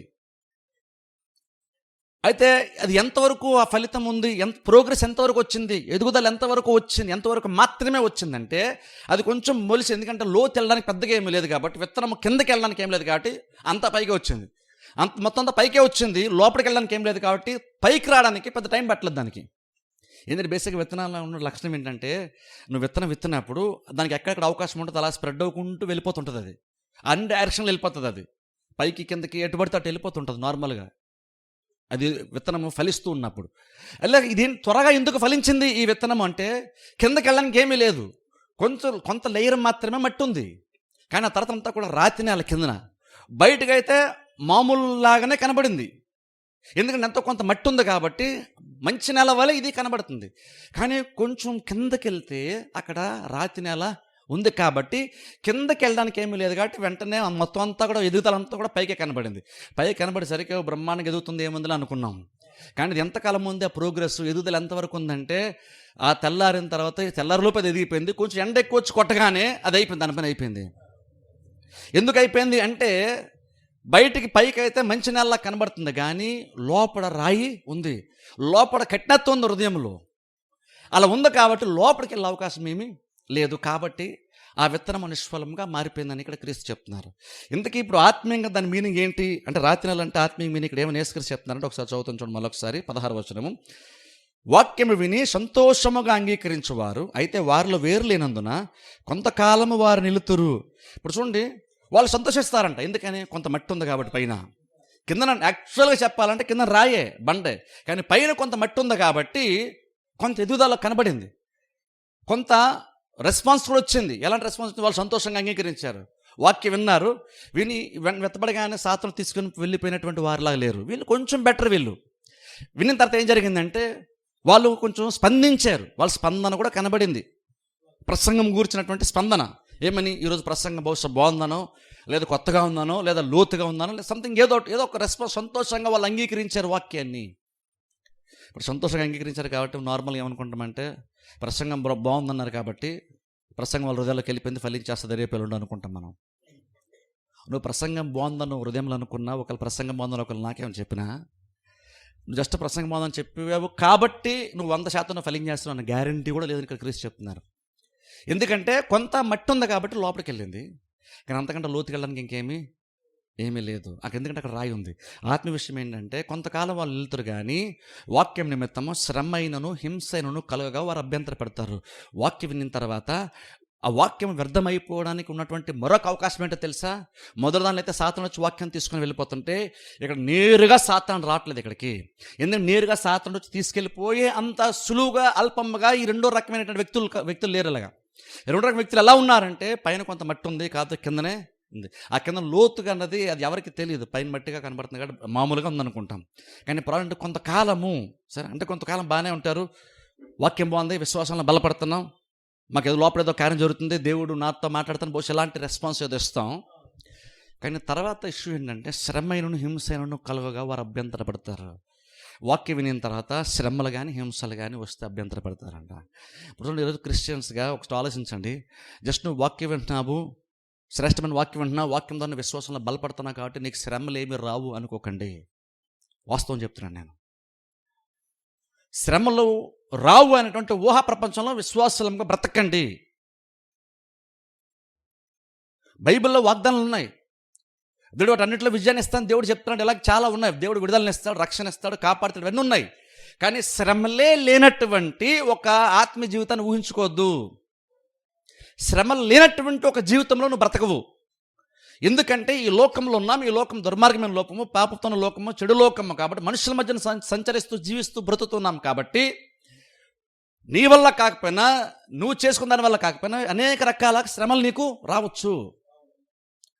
అలా శ్రమలు వచ్చినప్పుడు మనము యాక్చువల్గా ఏం అర్థం చేసుకుంటే, నువ్వు అభ్యంతర పడకుండా జాగ్రత్త పడాలి. కొంతమంది చర్చలు బాగానే వస్తాం, కానీ శ్రమలు వచ్చేసరికి వెంటనే మానేస్తాం మనం. ఏంటంటే చర్చ రావటది మధ్యకాలంలో అనుకుంటే ప్రాబ్లమ్స్ గురించి మనం మాట్లాడతాం. అప్పుడు బేసిక్ ప్రాబ్లమ్స్ మీరు చెప్పినప్పుడు పాస్టర్ గారు ఎలా రెస్పాండ్ అవ్వాలని బేసిక్ విషయం అనుకుంటుంటే, అయ్యో పాపం జాలి చూపించాలనుకుంటాం. కానీ బహుశా దానికి కారణం ఇదేమో ఒకసారి ఆలోచించండి. ఆ సిచ్యువేషన్ అయ్యో జాలి చూపించాల్సిన సిచ్యువేషనా, లేదంటే వాక్యమును ఈ శ్రమలు కష్టాలు ఇవన్నీ వచ్చినాయి, హింసలు ఇవన్నీ వచ్చినాయి, వాక్యాన్ని ఎత్తుకెళ్ళిపోవడానికి ఏమో అని జాగ్రత్త పడాల్సినటువంటి సమయం అది, లేదంటే 10 మంది నుంచి ఆదరణ పొందుకోవాల్సిన టైం అది. బేసిక్గా మనం ఏమనుకుంటామంటే, ఈ టైంలో నాకు ఆదరణ కావాలి, ఎవరికన్నా కష్టాల గురించి చెప్పుకున్నప్పుడు అందరూ నాకు ప్రార్థన చేయాలి, నన్ను ఓదార్చాలి, నన్ను బలపరచాలి, నాకు అనుకూలంగా మంచిగా 4 మాటలు మాట్లాడడం ఎంకరేజ్ చేయాలనుకుంటాం. కానీ ఇక్కడ ఇష్యూ అసలు ఎంకరేజ్మెంట్ కాదు. ఇక్కడ ఇష్యూ, నీకు వచ్చిన ప్రాబ్లం ఎందుకు వచ్చిందంటే, నువ్వు వాక్యం బట్టి, నువ్వు వాక్యం విన్నావు కాబట్టి నీకు ప్రాబ్లం వచ్చింది ఇక్కడ. ఇప్పుడు అందుకే మేము అర్థం ప్రాబ్లం వచ్చినప్పుడు మీరు ఆశ్చర్యపోవాల్సిన పని లేదు. ఈరోజు అంతా నువ్వు సుఖంగా ఉన్నావు, బాగున్నావు, సడన్గా రేపు ఏదైనా ప్రాబ్లం వచ్చినా నువ్వు ఆశ్చర్యపోవాల్సిన పని లేదు. కానీ ప్రాబ్లం ఏంటంటే చాలామంది క్రిస్టియన్స్ ఏంటోనండి ఈ ప్రాబ్లమ్ మాకు అని చాలా సందర్భాల్లో చాలామంది అంటూ ఉంటాం మనం. పైగా సాతాను శోధన చేస్తాడండి అంటాం. నువ్వు ప్రాబ్లం వచ్చి నువ్వు ఆశ్చర్యపోవాల్సిన పని లేదు. అంటే మనం బేసిక్గా ఏమనుకుంటున్నామంటే, ఎంత అవాస్తవంలో బ్రతుకుతున్నామంటే, ప్రాబ్లమ్స్ లేనటువంటి ఒక జీవితము నార్మల్ అనుకుంటున్నాం, ప్రాబ్లమ్స్ రావడం అబ్నార్మల్ అనుకుంటున్నాం మనం. ప్రాబ్లమ్స్ రాకుండా సహజము, ప్రాబ్లమ్స్ వస్తే అది ఇంకేదో పెద్ద ఏదో జరిగిపోతుంది, ఇంకేదో ఆర్డినరీకి విరుద్ధంగా ఏదో ఉంది, ఏదో జరిగిపోతుందేమో అనేసుకుంటాం మనం. కానీ ప్రాబ్లమ్స్ రావడం అంటే సహజంగా జరిగేటువంటి ఒక కార్యమే. అది వచ్చిన పెద్ద మనం ఆశ్చర్యపోవాల్సిన పని లేదు యాక్చువల్గా. కానీ ప్రాబ్లమ్స్ వచ్చినప్పుడు నీకు ఎందుకు అభ్యంతరం కలుగుతుందంటే, ప్రాబ్లమ్స్ వస్తాయి నువ్వు అనుకోవట్లేదు, నీకు ఇబ్బందులు ఏమి రావనుకున్నాను, అందరిని అర్థం చేసుకున్నాను అనుకున్నావు, అందరూ నేను గౌరవిస్తాను అనుకున్నావు, అందరు నీకు అనుకూలంగా మారుతా అనుకున్నావు, నీకు ఎవరు ఎటువంటి ఇబ్బందులు రావు అని అనుకుంటున్నావు. ఏ రకమైన ఇబ్బందులు కూడా రావు అని అనుకుంటున్నావు. అలా అనుకుని బ్రతుకుతున్నావు కాబట్టే వాస్తవంగా నీ అందరి జీవితంలో జరిగేది నీ జీవితంలో జరిగినప్పుడు నువ్వు అభ్యంతర పడిపోతున్నావు. ఇక్కడ బాధపడ్డం గురించి మాట్లాడలేదు, అభ్యంతర పడ్డం గురించి మాట్లాడుతున్నావు. బహుశా నీకు శ్రమలు వచ్చిన ఇబ్బందులు వచ్చినప్పుడు బాధ ఖచ్చితంగా ఉంటుంది. మనకు బాధే ఉండదని చెప్పట్లేదు, నీకు ఇబ్బందులు వచ్చినప్పుడు బాధ ఉంటుంది. కానీ ఇక్కడ బాధపడ్డం గురించి మాట్లాడలేదు, అభ్యంతర పడ్డం గురించి మాట్లాడుతున్నాం మనం. అభ్యంతర పడ్డం అంటే అర్థం ఏంటంటే, నెక్స్ట్ టైం నీకు చర్చికి వెళ్ళాలని ఇంట్రెస్ట్ నీకు ఉండదు, అదే అభ్యంతరం. నెక్స్ట్ టైం నీకు వాక్యం వినాలని ఇంట్రెస్ట్ నీకు ఉండదు, అది అభ్యంతరం. ఈ వాక్యం వింటాము, ఏదో దేవుడు ఏదో చేస్తాడు అనుకుంటాము, కానీ వాక్యం విన్నా సరే ఇవన్నీ ఇంతేనండి, చర్చికి వెళ్ళినా ఒకటే, చర్చికి వెళ్ళకపోయినా ఒకటే, ఇలా ఆలోచిస్తుంటే అర్థం ఏంటంటే అది అభ్యంతరం. శ్రమ రావడం అభ్యంతరం కాదు. నెక్స్ట్ టైం మరలా నువ్వు వెళ్ళి వాక్యం విందాము, బలపడాలి నేను అని అనుకోకుండా ఉండిపోతావు చూసారు, అది అభ్యంతరం. నువ్వు చేస్తూ వచ్చినటువంటి కార్యం, వాక్యం వినే వరకు చేసినటువంటి కార్యం, శ్రమలు వచ్చే వరకు నువ్వు చేసినటువంటి కార్యం, నువ్వు చేసే విషయంలో నువ్వు కనుక నిర్లక్ష్యం వహిస్తే, చేయడం తగ్గించేస్తే, చేయడం మానేస్తే, దాని అర్థం ఏంటంటే నువ్వు బాధపడుతున్నావు కాదు, నువ్వు యాక్చువల్ అభ్యంతర పడుతున్నావు. అదే అభ్యంతర పడుతున్నావు. అభ్యంతర పడ్డం అనేటువంటిది నువ్వు బాధపడడం కంటే చాలా ఎక్కువగా నీ లైఫ్ని ఎఫెక్ట్ చేస్తుంది. బాధ బహుశా కొంతసేపు ఉంటుంది, ఎవరో ఒకరిద్దరు పంచుకుంటే బహుశా అయిపోద్ది, లేదా తర్వాత మళ్ళీ నువ్వు వాక్యం వింటానో లేదా దేవుని పాటలు వింటానో బహుశా నువ్వు తేరుకుంటావు, నువ్వు బలపరచుకోగలిగేటువంటి అవకాశం నీకు ఉంటుంది. భక్తుడు కీర్తనకారుడు తను తాను బలపరుచుకున్నట్లుగా, దావీదు తను తాను బలపరుచుకున్నట్లుగా నువ్వు కూడా బలపరుచుకుంటే అయిపోద్ది. అలాగే ఒక ప్రాబ్లం వచ్చినప్పుడు తన్ను తాను బలపరుచుకొని మరలా దేవుని స్తుతించేటువంటి వాళ్ళు ఉన్నారు, ప్రాబ్లం వచ్చినప్పుడు అభ్యంతరపడి ఆగిపోయేటువంటి వాళ్ళు కూడా ఉంటారు. అలా ఇక్కడ ఈ రెండో రకం ఏంటంటే, ప్రాబ్లం రాగానే షాక్ అయిపోయి బాధపడిపోయి మానేయడం గురించి, అక్కడితో ఆగిపోవడం గురించి మనం మాట్లాడుతున్నాం. ఎందుకు అలా ఆగిపోయారంటే, ప్రాబ్లం పెద్దది కాబట్టి ఆగిపోయారని కాదు, వారి హృదయంలో ప్రాబ్లం. యాక్చువల్గా అది వారి హృదయం ప్రాబ్లం. అది ప్రాబ్లం కూడా ప్రాబ్లం కాదు. ఇక్కడ ప్రాబ్లం ఏంటంటే వారి హృదయమే, లోతు లేదు అక్కడ, విత్తనం లోపలికి వెళ్ళడానికి లోతు లేదు. అందుకని శ్రమలు వచ్చే ఇబ్బంది వచ్చినప్పుడు వాళ్ళు అభ్యంతర పడ్డారు. బైబిల్ మీరు చూడండి, స్వయంగా యేసుక్రీస్తు ఒకసారి ఆలోచించండి. యేసుక్రీస్తు ఏ తప్పు చేశారని శ్రమలు పడ్డారు ఆయన ఏ తప్పు చేశారని చాలామంది ఆయన తప్పుగా అర్థం చేసుకున్నారు. ఆయన ఏం తప్పు చేశారని చాలామంది ఆయన నిందించారు. ఆయన ఏం తప్పు చేశారని చాలామంది ఆయన అనేక రకాలైనటువంటి ప్రాబ్లమ్స్ని ఆయనకి సృష్టించారు. ఒకసారి ఆలోచించండి. ఆయన అద్భుతాలు చేస్తే దురాత్మ వెళ్ళగొడితే దెయ్యాలను వెళ్ళగొట్టాడు అన్నారు. ఆయన ఏం తప్పు చేశాడు అక్కడ?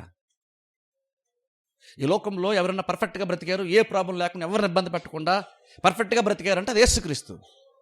మరి అంటప్పుడు అలాంటి ఆయనకి ప్రాబ్లం ఏం రాకూడదు కదా. అంత ఉన్నతమైనటువంటి ఆయనకి, అంత బెటర్గా బ్రతున్నటువంటి ఆయనకి, అంత విశ్వాసం ఉండి, అంత ప్రార్థన జీవితం ఉండి, అంత బాగా వాడబడుతున్నటువంటి, ఏది నేను దేవుని చిత్తాన్నే చేస్తున్నాను, ఆయన చెప్పిందే నేను చెప్తాను, ఆయన చేయబడితే నేను చేస్తానని చెప్తున్నటువంటి ఆయనకు కూడా చాలాసార్లు అభ్యంతరాలు వచ్చినాయి, శ్రమలు వచ్చినాయి. కానీ అభ్యంతరపడ్డారు ఆయన. నేను వాక్యం ఎంత కష్టపడి చెప్తున్నాను, వాక్యం వీళ్ళేమో అర్థం చేసుకోవట్లేదు, ఆయన బోధించడం మానేశారు ఆయన. లేదా నేను అద్భుతాలు చేస్తుంటే, నేనేమో దేవుని ఆత్మలు అద్భుతాలు చేస్తుంటే, వీళ్ళేమో దయ్యాలు వెళ్ళగొడుతున్నాను అంటున్నారు, కాబట్టి ఇక్కడ అద్భుతాలు చేయడమే మానేస్తాను అనుకుని మానేశారా? మానేలేదు. కొంతమంది స్తుతించడం మానేస్తే, మీరు కనుక సైలెంట్గా ఉంటే రాళ్ళు స్తుతిస్తానని క్రీస్తు చెప్పారు.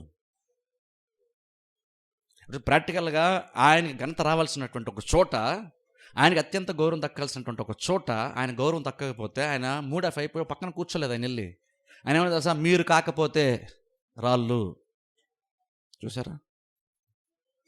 ఇప్పుడు నిజంగా చెప్పాలంటే అక్కడ ఆయన స్తుతించలేకపోవడానికి, ఆయన్ని యాక్సెప్ట్ చేయలేకపోవడానికి కారణం ఏంటి? ఆయన ప్రాబ్లం కాదు, వారిలో మనుషుల ప్రాబ్లం. కానీ ఆయన చూడండి, ఆయన ఆలోచన విధానం ఒకసారి చూడండి. ఆయన ఎక్కడా కూడా నిజమైనటువంటి, ఇంకా చెప్పాలంటే మనకు వచ్చిన అభ్యంతరాల కంటే చాలా పెద్ద అభ్యంతరాలే క్రీస్తుకు వచ్చినాయి. కానీ ఎక్కడ కూడా ఒక్క మూమెంట్లో కూడా క్రీస్తు అభ్యంతరపడ్డం బైబిల్లో మనం చూడం. మరి క్రీస్తుకే శ్రమలు వచ్చి ఆయన అభ్యంతరపడినప్పుడు, క్రీస్తుని చాలామంది నిందించినప్పుడు, క్రీస్తుని చాలామంది అనేక రకాలుగా మాట్లాడినప్పుడు, ఆయన హింసించినప్పుడు, అనేక రకాలుగా ఇబ్బంది పెట్టినప్పుడు, ఈవెన్ పౌలు లాంటి వాళ్ళని కూడా చాలా శ్రమలు పాలు చేసి ఎన్నో దెబ్బలు తిన్నాడు పౌలు. తన శ్రమల గురించి మాట్లాడితే పెద్ద లిస్టే తయారు చేయొచ్చు పౌలు యొక్క శ్రమ గురించి మాట్లాడితే. మరి పౌలు అంత విశ్వాసం ఉన్నాడు, అంత బలంగా ఉన్నాడు, అంత బలంగా పరిచయం చేస్తున్నాడు, ఆయనకి శ్రమలు వచ్చినాయి. పౌలు శ్రమలు వచ్చినప్పుడు ఏంటో నాకు శ్రమలు అన్నాడా పౌలు? అనలేదు. వీటన్నిటిలో దేవుడు నాకు అత్యధిక విజయాన్ని ఇస్తాడన్నాడు పౌలు. ఈ చులకని శ్రమ అన్నాడు పౌలు చులకని శ్రమ అన్నప్పుడు ఆయనకి ఏదో 2 రోజులు జ్వరం వచ్చింది దాని గురించి మాట్లాడలేదు ఆయన. ఏదో 4 రోజులు ఉండే బలహీనత గురించి మాట్లాడలేదు. ఏదో 2 రోజులు హాస్పిటల్ ఉండి సరళ ఎక్కించుకున్నటువంటి ఆ ప్రాబ్లం గురించి మాట్లాడలేదు ఆయన ప్రాబ్లం అని పౌలు అన్నాడంటే పెద్ద ప్రాబ్లం అది. ఓ రకంగా చచ్చిపోయేంత వరకు వచ్చినటువంటి ప్రాబ్లం. దాదాపుగా చావు బతుకుల మధ్యకి వెళ్ళిపోయాడు అనమాట. అలాంటి సిచ్యువేషన్లోకి వెళ్ళిపోయాడు, లైఫ్ అండ్ డెత్ సిచ్యువేషన్లోకి వెళ్ళిపోయాడు. అంత పెద్ద సిచ్యువేషన్ పౌలు నాకు శ్రమ అన్నాడు పౌలు. కానీ అది కూడా మళ్ళీ ఏమంటే తెలుసా, చులకని శ్రమ అన్నాడు. చూసారా? నేను వాళ్ళు ఆశ్చర్యపోలేదు. నేను సిన్సియర్గా సేవ చేస్తున్నాను, నేను సరిగ్గా వాక్యం చెప్పట్లేదు అన్నారేంటి అనలేదు. లేదంటే ఎవరు యాక్సెప్ట్ చేయట్లేదు ఏంటి అనలేదు. నేను ఎంత కష్టపడి సరైన వాక్యాన్ని బోధించిన తర్వాత అబద్ధ బోధలు వచ్చేసి వాక్యాన్ని చెప్పేస్తున్నారా అని పౌలు మూడఫ్ అయిపోయి కూర్చోలేదు. ఆయనకి ఎంత పెద్ద ప్రాబ్లం వచ్చినా సరే ఇదేముందిలే అన్నాడు. పౌలు అభ్యంతర పడలేదు. మరి పౌలు అంత విశ్వాసం అయి ఉండి ఏదన్నా కనుక అనుకూలంగా జరిగితే పౌలుకి అది అనుకూలంగా జరగాలి. ప్రపంచంలో ఏదన్నా జరిగితే పర్ఫెక్ట్ అందరూ కరెక్ట్గా అర్థం చేసుకోవాలంటే యేసుక్రీస్తు మీద అర్థం చేసుకోవాలి. మరి అలాంటి ఆయన జనాలు సరిగ్గా అర్థం చేసుకోలేనప్పుడు అది ఆయన అభ్యంతరంగా తీసుకోలేదు. ఆయన ముందు ఆయనకి ఇబ్బంది కలిగించి ఒక కార్యం ఆయన ముందు జరుగుతున్నప్పుడు దృష్టి దాని మీద తీసేసి వేరే దాని మీద దృష్టి పెట్టాడు. వీళ్ళు స్తుతించట్లేదు, మీరు కాకపోతే రాళ్ళు స్తుతిస్తాయి, ప్రాబ్లమే లేదు. అట్నుంచి తన దృష్టిని ఇటు మళ్ళించుకున్నాడు. అంటే బేసిక్గా ఏం చేశాడంటే తెలిసి ప్రీ ప్లాన్డ్గా అభ్యంతర పడకుండా ఆయన ఆలోచన విధానాన్ని మార్చుకొని అభ్యంతరాన్ని జయించాడు ఆయన. ఈ రోజుల్లో మనం అలాగ ఆలోచిస్తాం. పైగా అభ్యంతర పడితే 10 మంది వచ్చి మిమ్మల్ని పరామర్శించాలనుకుంటాం మనం ఈ రోజుల్లో. క్రిస్టియన్స్కి మనం ఏంటంటే మరీ ఏమైందంటే మధ్యన సెంటిమెంటల్గా ఉంటాం మనం. వాస్తవంగా ఆలోచించాం. చూడండి, ఆర్మీ వాళ్ళు సెంటిమెంట్గా ఉంటారనుకుంటున్నారు మీరు. ఆర్మీ సెంటిమెంట్, ఆర్మీలోని సెంటిమెంట్స్ పనికిరావు. వాళ్ళ పర్పస్ ఏంటో దాని మీదే మైండ్ ఉంటుంది. కానీ సెంటిమెంట్స్ తావు ఉండదు అక్కడ. మొన్నటి కూర్చొని మనం ప్రతిదీ మనం సెంటిమెంటల్గా ఫీల్ అవుతాం మనం ప్రతిదీ. అందుకని అలాగ ఆలోచిస్తున్నాం కాబట్టి మనం ఈజీగా అభ్యంతర పడిపోతున్నాం. అందుకనే కొన్నిసార్లు పాస్టర్ గారి మీద సొనుక్కుంటాం, కొన్నిసార్లు తోటి విశ్వాసం మీద సొనుక్కుంటాం, వాళ్ళలాగా అని సొనుక్కుంటూ ఉంటాం, వాళ్ళ గురించి చెడుగా మాట్లాడుకుంటూ ఉంటాం. ఎందుకని?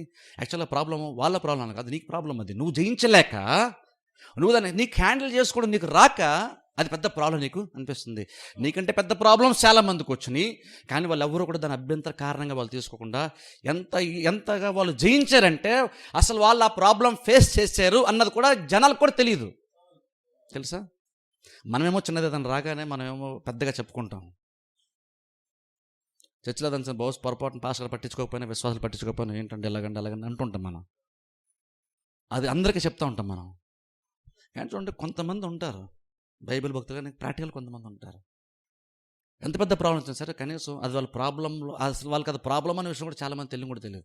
ఎందుకంటే వాళ్ళు దాన్ని జయించే పనులు ఉన్నారు కానీ అభ్యంతర పడే పనిలో వాళ్ళు లేరు. ఎందుకని అలాగని వాళ్ళు జయించే పనులు ఉన్నారంటే వాళ్ళు ఏమన్నా ఇతరులకు ఫేవర్ చేస్తున్నారా? ఇతరులకు చెడుని చెప్పకుండా దాచేస్తున్నారు కాబట్టి ఇతరులకి ఏదైనా ఫేవర్ చేస్తున్నారా అంటే అభ్యంతర పడకుండా వల్ల నువ్వు ఇతరులకు ఫేవర్ చేయట్లేదు, నీకు నువ్వు ఫేవర్ చేసుకుంటున్నావు. నువ్వు అభ్యంతర ఎవరి వల్ల నీకు అభ్యంతరం వచ్చినా సరే నువ్వు అభ్యంతర పడకపోతే నువ్వు అవతల మీద జాలి చూపిస్తున్నావు కాదు, నీ జీవితం పైన నువ్వు నీ ఫ్యూచర్ పైన నువ్వు జాలి చూపించుకొని నువ్వు ప్లాన్డ్గా నువ్వు జీవితాన్ని ముందుకి నడిపించుకుంటున్నావు. ఇక్కడ అలా కొంతమంది అభ్యంతర పడ్డారు కాబట్టి వాక్యం నిష్ఫలంగా మారిపోయింది. ఇప్పుడు చూడండి మూడోది చూద్దాం, చూడండి త్వరగా. మొదటి చూడండి భౌతికమైన దాని దగ్గరికి వెళ్దాం మనం. అనగా మనము 7వ వచనం చూద్దాం చూడండి.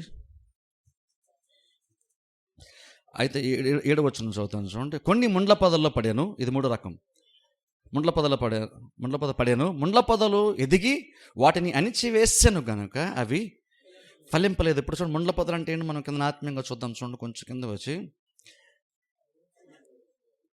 18వ వచనం చదువుతాం. ఇతర ముండ్ల పొదల్లో వెత్తబడిన వారు వాక్యము విందురు కానీ ఐహిక విచారములు, ధనమోసములు మరి ఇతరమైన అపేక్షలు లోపలికి చొచ్చి వాక్యమును అణిచివేయటం వలన అదే నిష్ఫలమగును. ఇంకో 3 రకమైన హృదయం ఏంటంటే వాక్యం వెత్తబడింది అంటే విత్తనం వెత్తబడింది కానీ ప్రాబ్లం ఏంటంటే ఆల్రెడీ అందులో ములులు ఉన్నాయి. ఇప్పుడు ఇది పైన ఉన్నటువంటిది కాదు, త్రోపకున్న హృదయం కాదు ఇది. లేదంటే పైకి మట్టి కొంతవరకు ఉండి ఒక లేయర్ లాగా ఫామ్ అయ్యి ఉండి కింద రాయి ఉన్నటువంటి హృదయం కూడా కాదు ఇది మంచిదే. కాకపోతే ప్రాబ్లం ఏంటంటే దీనికి లోతుంది, అంత బాగానే ఉంది, లోపల రాయి లేదేమీ లేదు, కఠినత్వం లేదేమీ లేదు, బాగానే ఉంది, అంత మట్టి లోతు కూడా వెళ్తుంది. కానీ ప్రాబ్లం ఏంటంటే వాక్యం ఎంత లోతుగా వెళ్తుందో ముండ్ల పొదలు అంతకంటే లోతుగా ఉండి వాక్యం కంటే ముండ్ల పొదలు ఇంకా బలంగా మారుతున్నాయి. వాక్యము ఫలించడం కంటే ఫాస్ట్గా ముళ్ళు ఎక్కువగా ఎదుగుతున్నాయి. వాక్యము బలపడడం కంటే ముళ్ళు బలపడుతున్నాయి బాగా. అందు ఇప్పుడు ఏమైంది, ఐహిక విచారములు, ఇంతకు అవన్నీ ఏంటి, ముళ్ళు అంటే ఏంటని ఇక్కడ క్రీస్తు చెప్తున్నారంటే ఐహిక విచారములు, ధనమోసములు, ఇతర అపేక్షలు. ఐహిక విచారం చూడండి, విచారం అంటే కూడా నువ్వు కష్టపడి చర్చకొచ్చి కూర్చొని విన్నటువంటి వాక్యమును కూడా కేవలం ఒక విచారం అని వేస్తుంది. తెలుసా మీకు, అది జస్ట్ ఏదో ఒక మెంటల్ థింకింగ్ అనుకుంటున్నాం మనం, ఏదో కొంచెం మైండ్ ప్రెషర్ అండి, మైండ్కి ప్రెషర్ ఉందో, కూర్చొని ఆలోచిస్తున్నాం, భోజనం చేయట్లేదు, ఏమి చేయాలనిపించలేదు, ఇంట్లో కూర్చొని ఆలోచిస్తున్నానండి అన్న ఏదైతే ఆ కండిషన్ ఏదైతే ఉందో అది కేవలం ఒక మెంటల్ కండిషన్ కాదు. అది చింత అటువంటిది కేవలం మానసిక సంబంధమైనటువంటిది కాదు. అది చింత అటువంటిది యాక్చువల్గా ఆత్మ సంబంధమైనటువంటిది. క్రీస్తు స్వయం ఇక్కడ చెప్తున్నారు. ఎందుకంటే నువ్వు జస్ట్ అది మెంటల్ది అనుకుంటున్నావు, అది మానసికమైందే నువ్వు అనుకుంటున్నావు. అది మానసికమైంది అయితే వాక్యం ఆత్మ సంబంధమైన విత్తనమైనటువంటి వాక్యమును మానసికమైంది ఎలా వేస్తుంది అంటే అర్థం ఏంటంటే చింత అంటే కూడా కేవలం అది మైండ్ వరకు మాత్రమే సంబంధించింది కాదు, అది ఆత్మకు కూడా సంబంధించింది. అది ఆత్మ కూడా లైఫ్ని ఎఫెక్ట్ చేస్తుంది. అది అందుప్పుడు ఏం జరుగుతుందంటే కొంచెం విత్తనం వాక్యం ఎత్తపడుతున్న హృదయం మంచిదే, కానీ ప్రాబ్లం ఏంటంటే ఆల్రెడీ బోల్డ్ చింతలు, ఐహిక విచారం, ఇల్లుకు సంబంధమైన విచారం, తెగ ఆలోచించేస్తాం, ప్రతి దాని గురించి ఆలోచించేస్తాం, ప్రాబ్లమ్స్ తెగ ఆలోచించేస్తాం, ప్రాబ్లమ్స్ తెగ మాట్లాడుతుంటాం. మనకు వచ్చిన ప్రాబ్లమ్స్ అన్నీ ఎవరో వచ్చినాయని చెప్పేసి వాళ్ళ గురించి డిస్కషన్ చేస్తుంటాం. వాళ్ళ వల్ల నేను ఇలాగంటాం, వాళ్ళ వల్ల నాకు ఫైనాన్షియల్గా నష్టం అంటాం, వాళ్ళ వల్ల నాకే నష్టం అంటాం, వాళ్ళ వల్ల నాకే ప్రాబ్లం అంటాం. మనం ఏం చేస్తున్నావు, విచారిస్తూ కూర్చున్నావు, లేదా నీకున్న లోటుపాట్లను బట్టి నువ్వు విచారిస్తూ కూర్చుంటున్నావు. నువ్వేమనుకుంటున్నావు, పక్కన ప్రాబ్లం ఉంది కాబట్టి నేను విచారిస్తున్నాను, ప్రాబ్లం ఉంది కాబట్టి సహజమే కదా నువ్వు అనుకుంటున్నావు. కానీ నీకు అర్థం కాని విషయం ఏంటంటే ఆ చింత కాస్త ముండ్ల పొదల వలె మారి అది ఉన్న కొందికి బలంగా మారి చాలా బలమైనటువంటి వాక్యాన్ని కూడా జస్ట్ ఒక చింత బలమైనటువంటి వాక్యాన్ని కూడా చాలా సులువుగా అణిచివేస్తుందట. ఒకసారి దాని గురించి ఆలోచించండి. ఒకసారి చింత అటువంటిది కేవలం మన ఏదో జస్ట్ అది మైండ్కి సంబంధించిందేమో అనుకుంటున్నాం, అది జస్ట్ మైండ్కి సంబంధించింది కాదు. అందుకని బైబిల్ అనేటువంటిది ఎప్పుడు కూడా చింతకి, ఈ నెగిటివ్ థాట్స్కి, ఈ చింత బాధ వీటి గురించి వ్యతిరేకంగా బైబిల్ ఇప్పుడు మాట్లాడుతుంది. దేని గురించి చింతపడద్దు. మత్తయి సువార్త 6 క్రీస్తు స్వయంగా అన్నాడు, మీరు ఆకాశ పక్షులను చూడండి, వెత్తవు, కోయవు, కొట్టలో కూర్చుకొనవు, ఆయన మీ పరలోక తండ్రి వాటిని పోషిస్తున్నాడు కదా, మీరు వాటికంటే శ్రేష్ఠులు కారా? నీకు చింత వచ్చినప్పుడు నువ్వు బయటకు వెళ్ళి కాకును ఏదో పక్షినో చూసి నువ్వు ధైర్యం తెచ్చుకోవాలి కదా. నువ్వు ఇంట్లో 4 గోడల మధ్య కూర్చొని ఆలోచిస్తూ చింతపడుతూ పదే దాని గురించి ఆలోచిస్తూ ఎందుకు కూర్చుంటున్నావు? దాన్ని జయించాలి కదా యాక్చువల్గా మనం చింత వచ్చినప్పుడు. కానీ ప్రాబ్లం ఏంటంటే మనం చింత వచ్చినప్పుడు అది మనం చాలా క్యాజువల్గా తీసుకుని ఏదో మైండ్కి సంబంధించిందని అనుకుంటున్నాం. కానీ నువ్వు ఆల్రెడీ విన్నావు. నువ్వు విన్నప్పుడు అది త్రోపక్కున్నటువంటి హృదయం కంటే నీ జీవితం చాలా బెటరు. అది మాత్రమే కాదు, కానీ జస్ట్ కింద పైన మట్టి ఉండి రాత్రి నెల లాంటిది కూడా కాదు, నువ్వు దాన్ని కూడా నువ్వు దాటి వచ్చేసావు. దాన్ని దాటి వచ్చిన తర్వాత కూడా నువ్వు వాక్యం విన్నావు, వాక్యం అంగీకరించావు, వాక్యం కూడా లోతులోకి వెళ్ళింది. నువ్వు అనుకుంటున్నావు అంటే వాక్యం కూడా లోపల ఉంది కదా అని అనుకుంటున్నావు. కానీ ఏమొచ్చింది, లోపల వాక్యంతో పాటుగా ముండ్ల పొదలు కూడా లోపల ఉంది. నువ్వు అనుకుంటున్నా అంటే వాక్యం ఉంది కదా ఏం చేస్తున్నావు అనుకుంటున్నావు. నేను చింతపడ్డానండి, వెళ్తున్నాను కదా, ఎవ్రీ సండే వెళ్తున్నాను కదా, ఎవ్రీ థర్స్డే వెళ్తున్నాను, ఎవ్రీ సాటర్డే వస్తున్నాను చర్చికి, వాక్యం వింటున్నాను కదా, వాక్యం బలమైంది కాబట్టి చింతలు ఏం చేస్తాయో అని అనుకుంటున్నాము. కానీ చింత కూడా ఇంత బలమైనటువంటి వాక్యాన్ని చాలా ఈజీగా అణిచివేస్తుందంట. అంటే దాని ఆలోచన చింత అంటున్నది నువ్వు కూర్చొని వినేటువంటి బలమైనటువంటి వాక్యం నువ్వు ఎంత వ్యతిరేకంగా పనిచేస్తుందో, చింత అంటున్నది అంతగా వాక్యము ఫలించకుండా ఆటంకపరుస్తుందో ఒకసారి ఆలోచించండి. చింత అంటే అంత డేంజరస్ థింగ్, అది అంత ప్రమాదం చింత అనేటువంటిది. కాకపోతే మనం ఎవరు కూడా చింతని అలా అనుకోలేదు. మనం చింతను చాలా క్యాజువల్ తీసుకున్నాం. నా చింత వల్ల, నేను ఆలోచిస్తూ కూర్చోడం వల్ల వాళ్ళకే నష్టం అండి, నా బుర్ర నా ఇష్టం, నా టైం నా ఇష్టం అనుకుంటాం. మనం ఇంట్లో కూర్చొని తినడం మానేసి, ఎవరిని వచ్చి భోంచని చెప్తున్నా భోంచడం మానేసి, నేను చేస్తాను నాకు కడిపే కదా కాలేదు అనుకోండి, నా బుర్రగా నేను ఆలోచిస్తున్నాను అనుకుంటున్నాం. కానీ మేము అంత ముందు చర్చికి వెళ్ళి విన్నటువంటి వాక్యం అణిచివేయడానికి ఇవన్నీ కూడా దోహదపడుతున్నాయి. ఇదంతా ఒక ముండ్ల పొదల వలె అణిచివేస్తున్న విషయం మనం ఎవరు ఆలోచించట్లేదు. చింత అంత డేంజరస్ మనకి. అందుకన్నా చూడండి, ఇంట్లో కూర్చున్నప్పుడు మీరు చింత పడకుండా జాగ్రత్త పడాలి. స్వయంగా క్రీస్తు చెప్పారు, దేని గూర్చి మీరు దేని గూర్చి అంటే దేని గూర్చి నువ్వేది చింతపడద్దు, ప్రతి ప్రాబ్లంని ఈజీగా తీసుకో నువ్వు. క్రీస్తు చెప్తున్నటువంటి మాట. ఆ ప్రాబ్లం పెద్దది కాదండి, ఎలా ఈజీగా తీసుకుంటాం అంటే మీరు ఈజీగా చెప్పేస్తారు, ఆ ప్రాబ్లం ఫేస్ చేస్తే మీకు తెలుస్తుంది అని మీరు అంటారేమో. సరే, నాకు అర్థం కాదు, ఎందుకంటే నాకు అంత ప్రేమ లేదు కాబట్టి నాకు అర్థం కాదు కాబట్టి ఈజీగా తీసుకుంటున్నాను. కానీ ఆ మాట క్రీస్తే కదా స్వయంగా అన్నారు, నేను కాదు కదా అందమాట. అప్పుడు క్రీస్తు కూడా దాన్ని ఈజీగా తీసుకున్నారంటే అప్పుడు దాని ఉద్దేశం అంటే క్రీస్తు కూడా నేను లైట్గా తీసుకున్న అర్థమా? నేను క్రీస్తు గట్టి నీ సిచ్యువేషన్ అంటే అర్థం కాదని అర్థమా? నీ సిచ్యువేషన్ బాగా అర్థమైంది కాబట్టే ఆయన అన్నారన్నమాట. లేదు చింతపడుతున్నప్పుడు నువ్వు చింతపడద్దు, దేని గురించి అసలు వర్రీ అవ్వద్దు అని ధైర్యంగా చెప్పగలిగే ధైర్యము పాస్టర్స్ నార్మల్గా ఉండదు తెలుసా. చింతపడేటువంటి విశ్వాస దగ్గరికి వెళ్ళి నువ్వేం చింతపడద్దు, అన్నీ సట్టేపోతలే చింతపడద్దు అని నార్మల్గా మెంటల్గా సఫర్ అవుతూ చింతపడుతూ అలాగే కూర్చున్నటువంటి విశ్వాస దగ్గరికి వెళ్ళి పాస్టర్ గారు వెళ్ళి చింతపడి దాన్ని సట్టేపోతా లేచి వెళ్ళి భోంచేయి అని పాస్టర్ ధైర్యంగా చెప్పలేము తెలుసా. క్రీస్తు కనుక మాట అనకపోతే ఆ సిచ్యువేషన్లో పాస్టర్ గారు ఏం మాట్లాడారు, నోరు మూసుకుని వాళ్ళు చెప్తూ వింటూ అలా ఉండాలి యాక్చువల్గా. కానీ క్రీస్తు చెప్తున్నారు, మనల్ని బాగా అర్థం చేస్తున్నట్టు క్రీస్తు అన్నారు, దేని కూర్చొని నువ్వు చింతపడద్దు, నువ్వు ఆకాశ పక్షులను చూస్తున్నావు కదా, అవేమి చేయకుండా కూడా ఇంత చేస్తున్నప్పుడు నువ్వు చర్చకు వచ్చి కూర్చొని నేను మాట్లాడుతుంటే నా మాటలను వింటున్నావు, నా మాటలు హృదయంలోకి వెళ్తున్నాయి, ఇంత బలమైనటువంటి వాక్యమైన విత్తనం హృదయంలోకి వెళ్తున్నప్పుడు ఆ విత్తనం ఫలిస్తే నీ జీవితం ఎంత బాగుంటుంది. నువ్వు దాని గురించి ఆలోచించడం మానేసి నువ్వు చింత ఎందుకు పడుతున్నావు, ఎలా బతకాలి, ఏం తినాలి అని. నీకు ఎంత పెద్ద ఫైనాన్స్ ప్రాబ్లం ఉన్నా సరే నేను బైబిల్ బట్టి చెప్తున్నాను, చింతపడాల్సిన పని లేదు. చింతపడడం వల్ల నువ్వు ఏ ప్రాబ్లం సాల్వ్ చేసుకోలేవు. నీ హైట్ని నీ ఎత్తున మూరడు ఎక్కువ చేసుకోవాలంటే నువ్వేదేం మార్చుకోలేవు. కానీ మనం చాలాసార్లు చింతపడుతూ ఉంటాం. మనం అంటే చూడండి, నెక్స్ట్ టైం చింతపడినప్పుడు మీకు మాటలు గుర్తు రావాలి. మీకు ఇంట్లో కూర్చొని చింతపడే టైం వచ్చే మాటలు గుర్తు రావాలి. మీకు ప్రాబ్లం ఎంత పెద్దైనా సరే కావచ్చు, అనారోగ్య పరిస్థితి కావచ్చు, ఫైనాన్షియల్ ప్రాబ్లం కావచ్చు, ఇంకే ప్రాబ్లం అయినా సరే కావచ్చు, చింతపడ్డం మాత్రం మానేయండి. ఎందుకంటే అది మీకు ఏ రకంగా మేలు చేయదు, నష్టమే చేస్తుంది. మీరు అంత ముందు వరకు పడిన ప్రతి కష్టం అంతా కూడా వేస్ట్ చేస్తుంది చింతను మీరు పడుతున్నప్పుడు గుర్తుపెట్టుకోండి, అది మీ హృదయంలో ఒక ముండ్ల పొద లాంటిది. అప్పుడే ఫలిస్తున్నటువంటి వాక్యాన్ని అణిచివేయడానికి ఉన్నటువంటిది చింత. జస్ట్ ఒక మెంటల్ థాట్ అనేటువంటిది, మానసికమైన ఒక ఆలోచన చింత అనేటువంటిది ఎంత బలమైన వాక్యాన్ని అణిచివేయగలదు. ఐహిక విచారములు, ధనమోసములు అన్న నెక్స్ట్ ధనమోసములు. ఇప్పుడు చూడండి, ఫైనాన్స్ ప్రాబ్లం. అందుకే చూడండి, ధనం గురించి మనం కరెక్ట్గా మనం ఆలోచించుకోవాలి. ఈ రోజులు ఏంటంటే మనం డబ్బు పెట్టి కొనుక్కోగలుగుతున్నప్పుడు ఏమనుకుంటామంటే డబ్బు పెడితే ఏదైనా కొనేసుకోవచ్చు అనుకుంటాం. మనం ప్రతి ప్రాబ్లంకి పరిష్కారం డబ్బే అనుకుంటాం మనం. ఎందుకంటే డబ్బుతో మనం బియ్యం కొనుక్కుంటున్నాం, పప్పులు కొనుక్కుంటున్నాం, ఇంట్లో కరెంట్ బిల్లు కట్టుకుంటున్నాం, బండిలో పెట్రోల్ పోసుకుంటున్నాం, ఒకసారి రెంట్ కట్టుకుంటున్నాం. ఇవన్నీ డబ్బులతోనే చేస్తాం.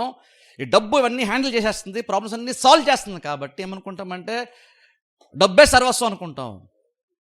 ఎందుకంటే అన్నీ సాల్వ్ చేస్తుంది కాబట్టి. డబ్బు చాలా సాల్వ్ చేయొచ్చు, కానీ గుర్తుపెట్టుకున్న డబ్బు అన్నీ సాల్వ్ చేయదు. డబ్బు కొన్ని సమస్యలు తీరుస్తుంది, అన్ని సమస్యలు డబ్బు తీర్చదు. డబ్బు మనకి ఇంపార్టెంటే, కానీ డబ్బే సర్వస్వం కాదు. అప్పుడు అలాంటప్పుడు డబ్బు కోసం ఎందుకంత ఎక్కువ ఆలోచించాలి? ఫైనాన్షియల్స్ గురించి ఎందుకంత ఎక్కువ ఆలోచించాలి? మనం ధనం ఉన్నా లేకపోయినా ఒకేలాగా ఉండగలగటం నేర్చుకోవాలి. మనం జీతం వచ్చినప్పుడు సంబరపడిపోయి నెల చివరికి రాగానే లాస్ట్ 10 days లాస్ట్ 1 week రాగానే డబ్బులు లేకపోయేసరికి చింతపడిపోయి వర్రీ అయిపోయి ఇంట్లో గొడవలు పెట్టుకొని చూడండి. ఇవన్నీ కూడా చాలా పెద్ద ప్రాబ్లమ్స్ తెలుసు మనకి. చాలా వరకు ఫ్యామిలీ ప్రాబ్లమ్స్ మెయిన్ ఫైనాన్సే కీ రోల్ యాక్చువల్గా. ఒక డబ్బు సరిపోవట్లేదంటే దాని అర్థం ఏంటంటే ఎక్కడో నువ్వు వేస్ట్ చేస్తున్నావు అర్థం చేసుకోవాలి. ఫస్ట్ నీ సంపాదన పెంచుకోవడం కంటే ముందు ఎక్కడ నువ్వు డబ్బును అనవసరంగా నువ్వు ఖర్చు పెడతావు అర్థం చేసుకోవాలి. అలా ఎక్కడ పడడం మాట్లాడలేదు. ఏది నిజంగా నీకు అవసరమో ఏది అవసరం లేదో దేనికి ఎంత ఖర్చు పెడుతున్నావు తేల్చుకొని క్యాలిక్యులేట్ చేసుకొని జ్ఞానానుసారంగా డబ్బులు ఖర్చు పెట్టడం ఫస్ట్ ఆఫ్ ఆల్ నేర్చుకోవాలి. అది ఉంటే నీకు ధనమోసము ఉండదు. యాక్చువల్ బైబిల్ క్రీస్తు ధనం గురించి అంత అనలేదు, ధనం మోసం అన్నారు. ఎందుకంటే అది మోసం చేస్తుంది. అది డబ్బున్న వాడిని మోసం చేస్తుంది, డబ్బు లేని వాడిని మోసం చేస్తుంది. డబ్బున నేను మోసం చేస్తుంది అంటే డబ్బు నా దగ్గర ఉంది కానీ అన్ని చేసుకోగలను అనుకునేటువంటి స్థితిలోకి మైండ్ సెట్లోకి వెళ్ళిపోతాడు. ఎందుకంటే డబ్బు పెట్టి ప్రతిదీ కొనుక్కోగలుగుతున్నాడు కాబట్టి. ఒక టైం వచ్చాక ఉంటున్నాడు డబ్బు నా దగ్గర ఉంది కాబట్టి నేను ఏదన్నా సాధించుకోగలను అని డబ్బు ఉన్నాడు అనుకుంటాడు. అలాగా డబ్బును బట్టి ధనవంతుడు మోసపోతాడు. కొన్నిసార్లు డబ్బు లేని అనుకుంటాను నాది డబ్బు లేదు కాబట్టి అది ప్రాబ్లమ్స్, డబ్బులు ఉంటే ప్రాబ్లమ్స్ అన్నీ సాల్వ్ అయిపోతాయి అని డబ్బు లేనివాడు కూడా ధనం వల్ల మోసపోతున్నాడు. ఎవరో ధనవంతులే మోసపోతారు అనుకోండి. ధనము డబ్బున్న వాడిని ఈజీగా మోసం చేయగలుగుతుంది, డబ్బు లేని వాడిని ఈజీగా మోసం చేయగలుగుతుంది. ఎందుకంటే డబ్బు పట్ల నీకు ఉన్నటువంటి వైఖరి అది ఇంపార్టెంట్. యాక్చువల్లీ బిహేవియర్ ఎలా కనబడాలంటే నువ్వు డబ్బు లేనప్పుడు నువ్వు ఒకేలా కనబడాలి, డబ్బులు ఉన్నప్పుడు నువ్వు ఒకేలాగా కనబడాలి. నెల జీతం చేతిలో రాగానే నువ్వు ఎలా ఎంత హ్యాపీగా ముఖం స్మైల్గా ఉండి అందరితో హ్యాపీగా ఎలా కనబడుతున్నావు, డబ్బు లేనప్పుడు నువ్వు అలా కనబడాలి. నీ దగ్గర డబ్బు ఉందా లేదా ఎవరు తెలియకూడదు, అలా బతకాలి. ఇంత డబ్బులు బాగున్నట్టుండండి అందుకని హ్యాపీగా ఉన్నారు అలాంటి థాట్ నీ గురించి విశ్వాసం రాకూడదు. డబ్బు ఉంది కాబట్టి బాగున్నారు, డబ్బు లేదు కాబట్టి మూడ్ ఆఫ్ అయిపోయారండి అన్నట్టు ఉండకూడదు. నువ్వు ఎప్పుడు ఒకేలా కనబడేలాగా అంటే నేను చెప్పేది నీ మైండ్ సెట్ ధనం పట్ల అలా ఉండాలంటున్నాను. ధనం పట్ల నీ ఆలోచన అలా ఉండాలి, అంత ప్రయారిటీ ఇవ్వాలి. ఎంతవరకు అంతవరకే. ప్రతి దాని మీదకి మనం డబ్బు సాల్వ్ చేస్తాను అనుకున్నాను, డబ్బు అన్నీ సాల్వ్ చేయదు, డబ్బు అన్నింటినీ పరిష్కరించదు. ఐహిక విచారములు, ధన మోసములు, ఇతర అపేక్షలు ఇంకా వేరే ఇంకేమైనా మీరు లిస్ట్లో పెట్టండి, ఇంకేమైనా సరే నాకు 2 లేవండి అని మీరు అంటారేమో, ఇంకా వేరేది ఉంటుంది. అది కూడా వాక్యాన్ని అంచి వేస్తుందని క్రీస్తు చెప్తున్నారు. ఇక తర్వాత 4వది వచ్చేసరికి మంచి నెల పడిన విత్తనం. ఇక్కడ సింపుల్గా క్రీస్తు ఒక మాట చెప్పారు, మంచి నెల. ఇందులో పెద్ద ఏమీ లేవు. ఇక్కడ సింపుల్గా వాక్యం విత్తబడిందంట, 30 దంతులు 60 నూరంతులు ఫలించిందంట. ఆశ్చర్యం తెలుసా, నూరంతులుగా ఫలించిన క్రీస్తు చెప్తున్నప్పుడు భౌతికంగా మీరు ఆలోచించండి. ఒక రైతు విత్తనాలు విత్తినప్పుడు నూరంతుల పంట రాదు తెలుసా. ఒక రైతు విత్తనం విత్తినప్పుడు నూరంతుల పంట రాదు. 100% అయితే ఖచ్చితంగా రాదు, ఎంతో కొంత తగ్గుతుంది. కానీ ఆ వచ్చిన 90% ఎంత ఉందో అది చాలా ఎక్కువ యాక్చువల్ అని అడిగితే. 100% ప్రాఫిట్ నార్మల్గా రిటర్న్స్ అన్నది రైతులకు నార్మల్గా రాదు, ఎవరికి రాదు, అది జరగదు యాక్చువల్ సృష్టిలో జరగదు అలాగా. కానీ క్రీస్తు ఇక్కడ మాట చెప్పినప్పుడు ఆ రోజున ఆ రకమైన రైతులుగా ఉండి పనిచేసుకునేటువంటి ఆ ట్రెడిషన్ ఉన్నటువంటి ఆ టైంలో, అంటే ఇంగ్లీష్లో అగ్రికల్చర్ సొసైటీ అంటాం, అంటే అర్థం ఏంటంటే అంటే ఈ వ్యవసాయమే అందరూ చేసుకునే వాళ్ళు, అది అలవాటు అందరికీ.